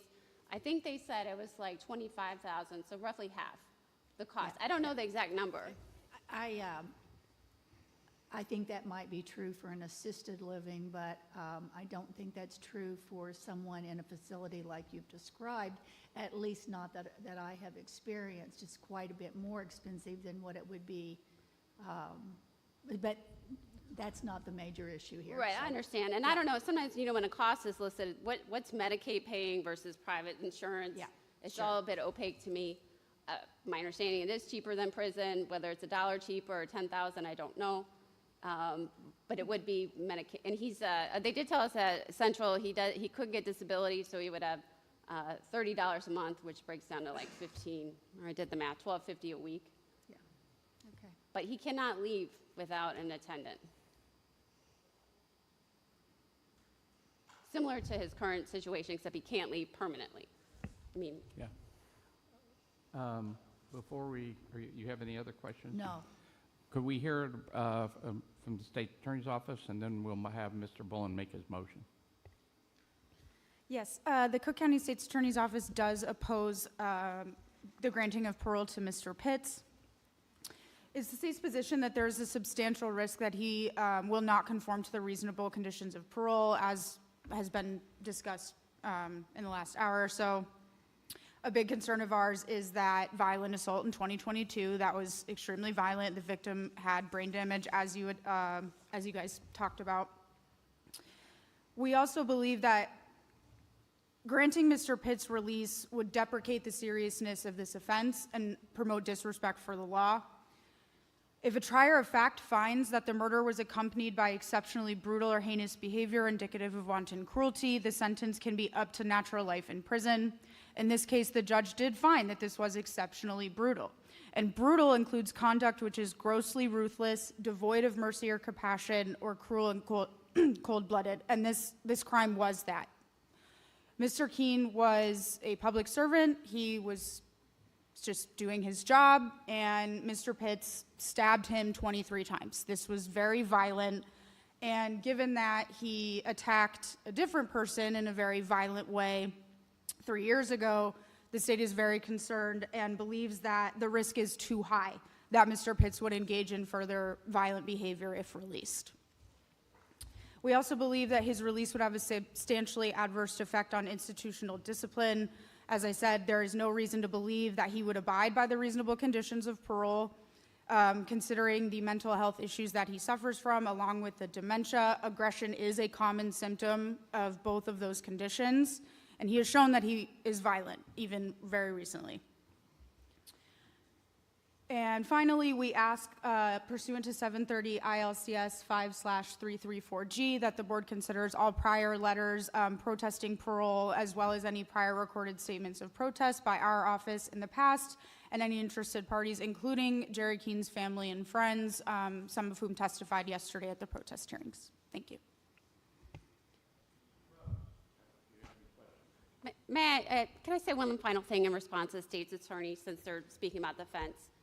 Also, what she forgot to say is that sentencing, a factor in mitigation is subsection 16. At the time of the offense, the defendant was suffering from a serious mental illness, which, though insufficient to establish the defense of insanity, substantially affected his or her ability to understand the nature of his or her acts to conform with her conduct requirements of the law. And these two incidents, the holding offense and the incident in Dixon, were 46 years apart, 45.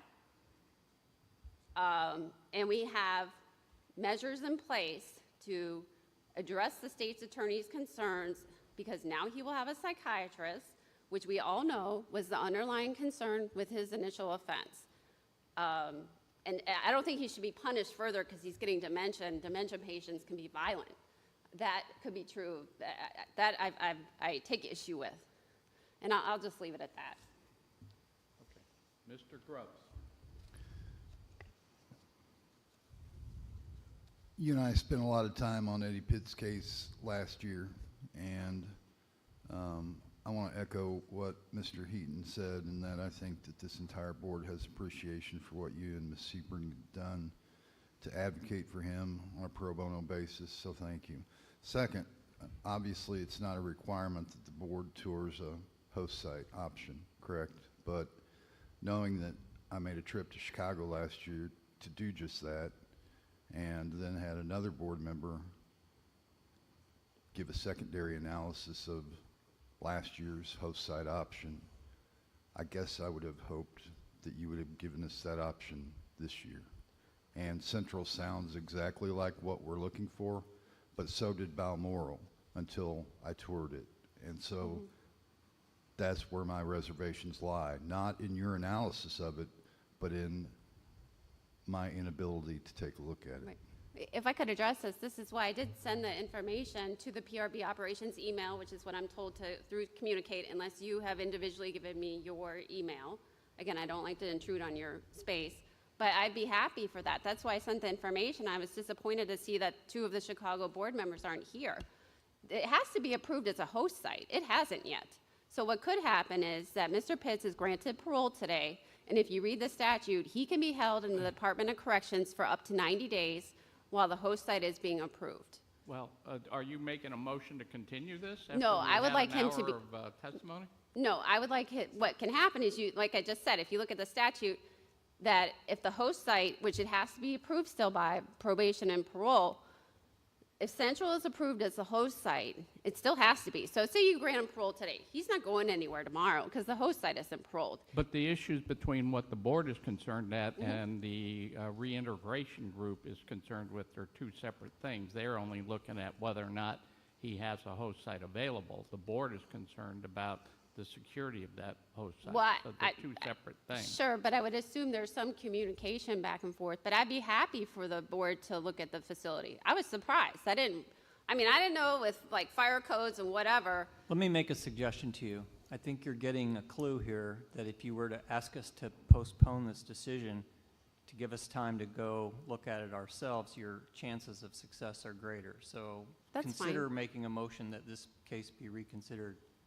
In 90 days, or how soon would you like it to? I mean, as soon as someone can come see it, I'm happy to arrange it with the facility. And then, I mean, I guess my question is, then do we come back for the next en banc, or does or probation approve it as a host site? Balmoral was approved because IPP had other clients there, but they haven't placed someone at this facility yet. But I'd be happy, you can come look at it, check out the code for the elevator and the doors. It was something I was thinking of you, Mr. Grubbs. We were asking these questions with you in mind, because we know you're concerned and we understand it. We also are concerned about Eddie's safety. I don't want Mr. Pitts walking out the door there, I would be concerned about him. And people in his state can be victims of crime because they're more vulnerable. So that is acceptable to me.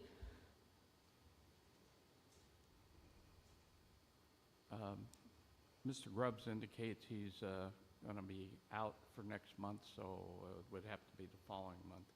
But if you wish to proceed, we'll go ahead and proceed at this point. No, I want to enhance Mr. Pitts' chance of getting out of prison after 40 and a half years. So of continuing his en banc to a further date, once board members can look at the facility, I mean, of course, this is, you know, the best parole plan that we've found for him, and I'm not sure there's a better option available anywhere. For what it's worth, if this is my motion and I need to be taking a look at this facility, we're already fully scheduled out in May. I've got quite a bit of time off in June. I've got a little bit of concern with being told, hey, go drive to Chicago and do a thorough analysis of this site with...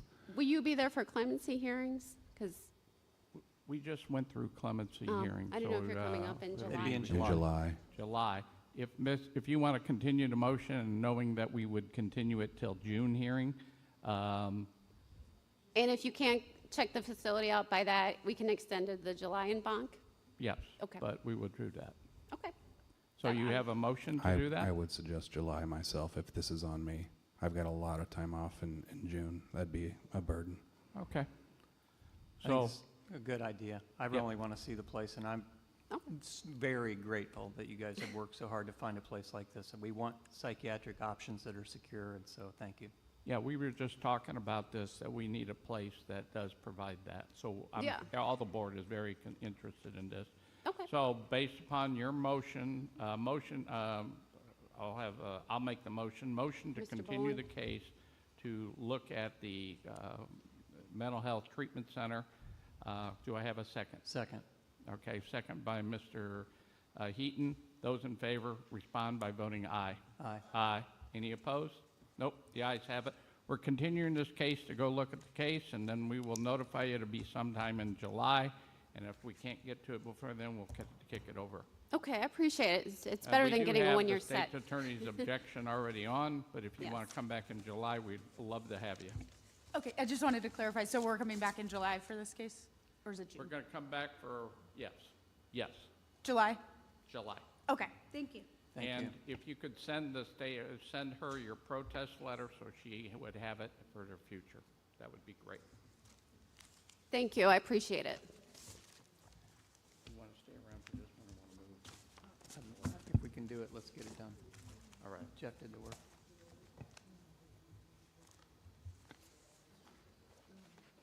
Go ahead, but we got to be going. It's 52 minutes for the presentation. Yeah.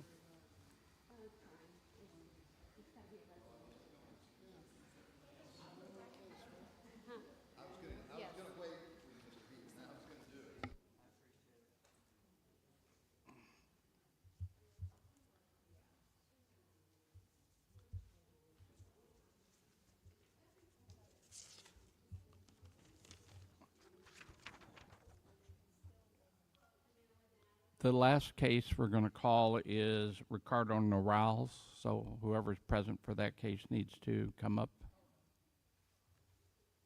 Do we have anybody?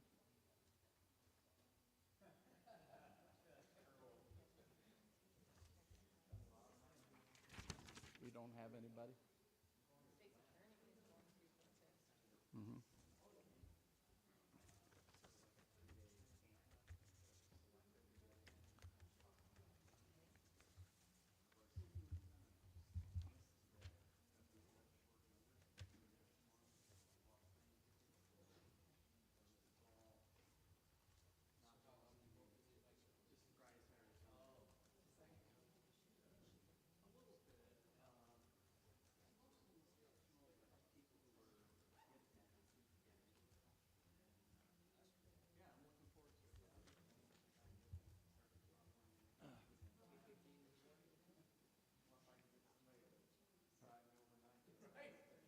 Can we get all the signatures so Heaton can sign them?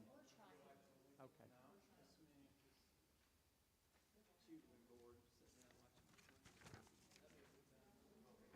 Are we taking a break? Can I just Short one. Go ahead. I just gotta go to the bathroom real quick.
Call the next case.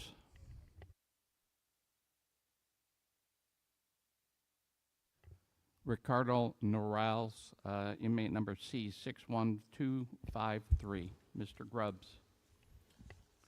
Mr. Grubbs, before you get started, can I state something on the record for this case? Sure. I did conduct the protest hearings for this case, and once I started the protest hearings, there was a witness that I recognized that I went to high school with their son. And so that quickly I recognized a conflict of interest, so I will be recusing myself from the vote for this case. But I'll still be able to provide the protest testimony, but I just want to put that on the record. Well, wait a minute. Do we have a quorum for that? Yeah, because at that point we're down to 7. 7 out of 10 is still the majority. Okay.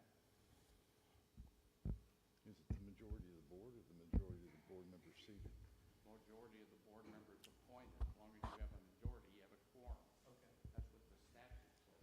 Okay. Are you ready?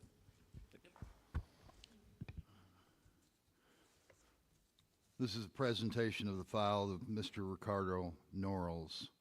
I interviewed him on February 13th. He's currently serving a 100 to 200 year sentence for murder, 100 to 200 years for rape, and 100 to 200 years for attempted murder.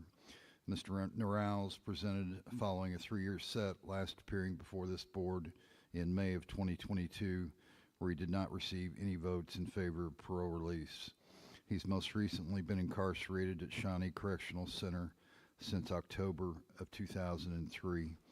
According to the most recent offender overview provided by the Illinois Department of Corrections, November 2024, Mr. Norrells is classified as A-grade medium security.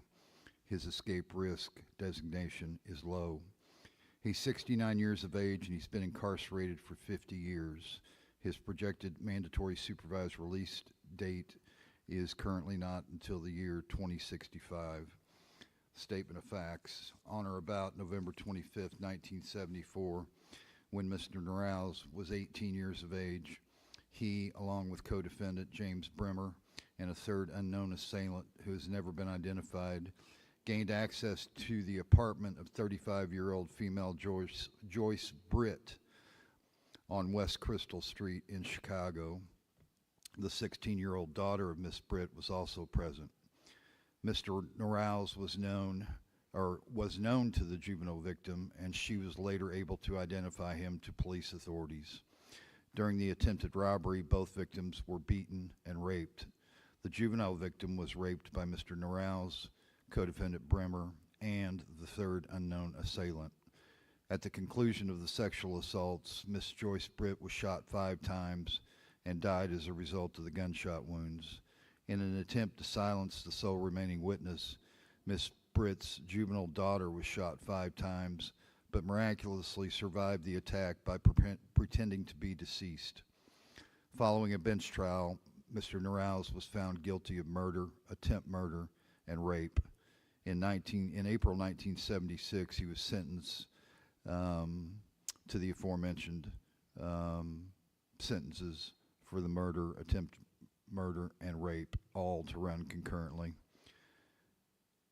His statement as to the offense: during my interview with Mr. Norrells, he failed to acknowledge his role in the rape and murder of Miss Joyce Britt and the rape and attempt murder of her juvenile daughter. He only acknowledged knowing them and asserted he is innocent. He acknowledged knowing co-defendant James Bremer, but indicated he had no knowledge of the third unidentified co-defendant.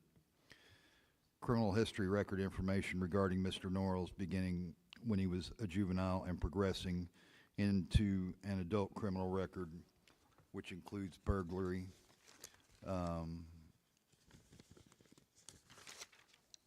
robbery, aggravated assault, and an unlawful use of weapons. He was on probation when he committed the murder, attempt murder, and rape for which he's convicted of in 1976, being considered today. Institutional adjustment. According to the most recent IDOC offender overview of 2024 and Mr. Norrells' testimony, he only has minor health issues and is not in need of mental health counseling. He has been unassigned for around 10 years and has not participated in any programming for a great number of years. His last disciplinary ticket was 2019. Mr. Norrells has not had any visitors since 2018, but indicated he attempted to remain in phone contact with one of his sisters, as well as a former incarcerated individual he met years ago at Illinois River. Parole plan. Mr. Norrells does not have a parole plan. If released, he would like to convince his sister in Chicago to allow him to live there with her. He would look for unspecified employment. Mr. Norrells is not represented by legal counsel, but indicated he attempted to engage with an organization for assistance around 5 years ago, but didn't receive a response to his request. He would like a chance of being paroled, but acknowledged very candidly he has done nothing following his last parole hearing in 2022 to improve himself for consideration of parole release. Opposition to parole release. the Cook County State's Attorney's Office is here and has written multiple years with opposition, though until this year, none has been received since 2017. Today's opposition from Cook County is documented in an April 2025 opposition letter. There are current and compelling letters of opposition from immediate family members regarding the impact they continue to suffer based upon the criminal actions of Mr. Norals. As far as en banc history, Mr. Norals was first considered for parole around 1984, and he's received a continuous number of multi-year sets over the past 20 years. We did have protest in this case, Mr. Chair. I don't know if you want to hear from the Cook County State's Attorney's Office, and then we could go into closed session. Yeah, that would be fine. Or you can stand on your letter. Yes, I can elaborate if you'd like me to, but yes, I can stand on the letter if that's what you prefer. We don't. Okay. Thank you. Mr. Chair, my motion is to go to closed session to be able to take protest testimony. Motion been made second. Those in favor? Aye. No opposed. We're taking a short break. Be back in like 5 minutes.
Mr. Chair, this presentation of the file for Mr. Ricardo Norrells may have been short, but I want to assure you that, and all involved, that an untold amount of time has been spent considering this petition. I do truly wish our system of justice and society had alternatives in place for incarcerated individuals like Mr. Ricardo Norrells, who's been incarcerated for 50 years. Perhaps someday we as a society will be able to provide appropriate yet secure alternatives to incarceration in a penal institution for those similarly situated. But based upon my review and for all reasons previously stated, it is my assessment, despite his length of incarceration, Mr. Ricardo Norrells has not advanced to a point where he should be granted parole, at least at this time. Therefore, my motion is to deny the parole release of Ricardo Norrells. Motion's been made and seconded to deny parole. Ellen, would you please take the roll? Mr. Grubbs? Yes. Mr. Heaton? Yes. Ms. Torres? Yes. Ms. Tyson? Yes. Mr. Boland? Yes. Mr. Coates? He abstains.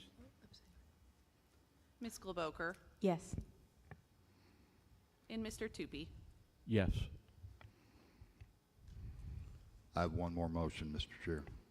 Motion to deny parole passes by a vote of 7-0 with one abstaining. Motion for a multi-year set. Since around the year 2003, Mr. Norrells has received 4 3-year sets, 2 5-year sets. I will say during my time with him, I felt like we finally reached a point in the connection, a point of connection towards the end of the interview. I spoke to him at length about some of the things he could do to improve his ability to work towards parole release. And he was finally willing to accept contact information for advocacy organizations from whom he could seek legal or other guidance from. He seemed to accept this challenge. However, we also need to consider the victims in this case and the gravity of the impact that this crime has had on them and continues to have on them. And in light of the fact that Mr. Norrells has taken no steps at this point to involve himself in programming or parole planning, it is my assessment another 3-year set is the most appropriate. So that is my motion for a 3-year set. I'll second it. Motion has been made and seconded to deny parole for a 3-year set. Ellen, call the roll. Mr. Grubbs? Yes. Mr. Heaton? Yes. Ms. Torres? Yes. Ms. Tyson? Yes. Mr. Boland? Yes. Ms. Globoker? Yes. Mr. Tupy? Yes. By a motion of 7-0 with one abstaining, the motion for a 3-year set passes. Do I have a motion for an adjournment? Motion and by Mr. Heaton, seconded by Mr. Coate. Those in favor respond by voting aye. Aye. No opposed. Motion granted.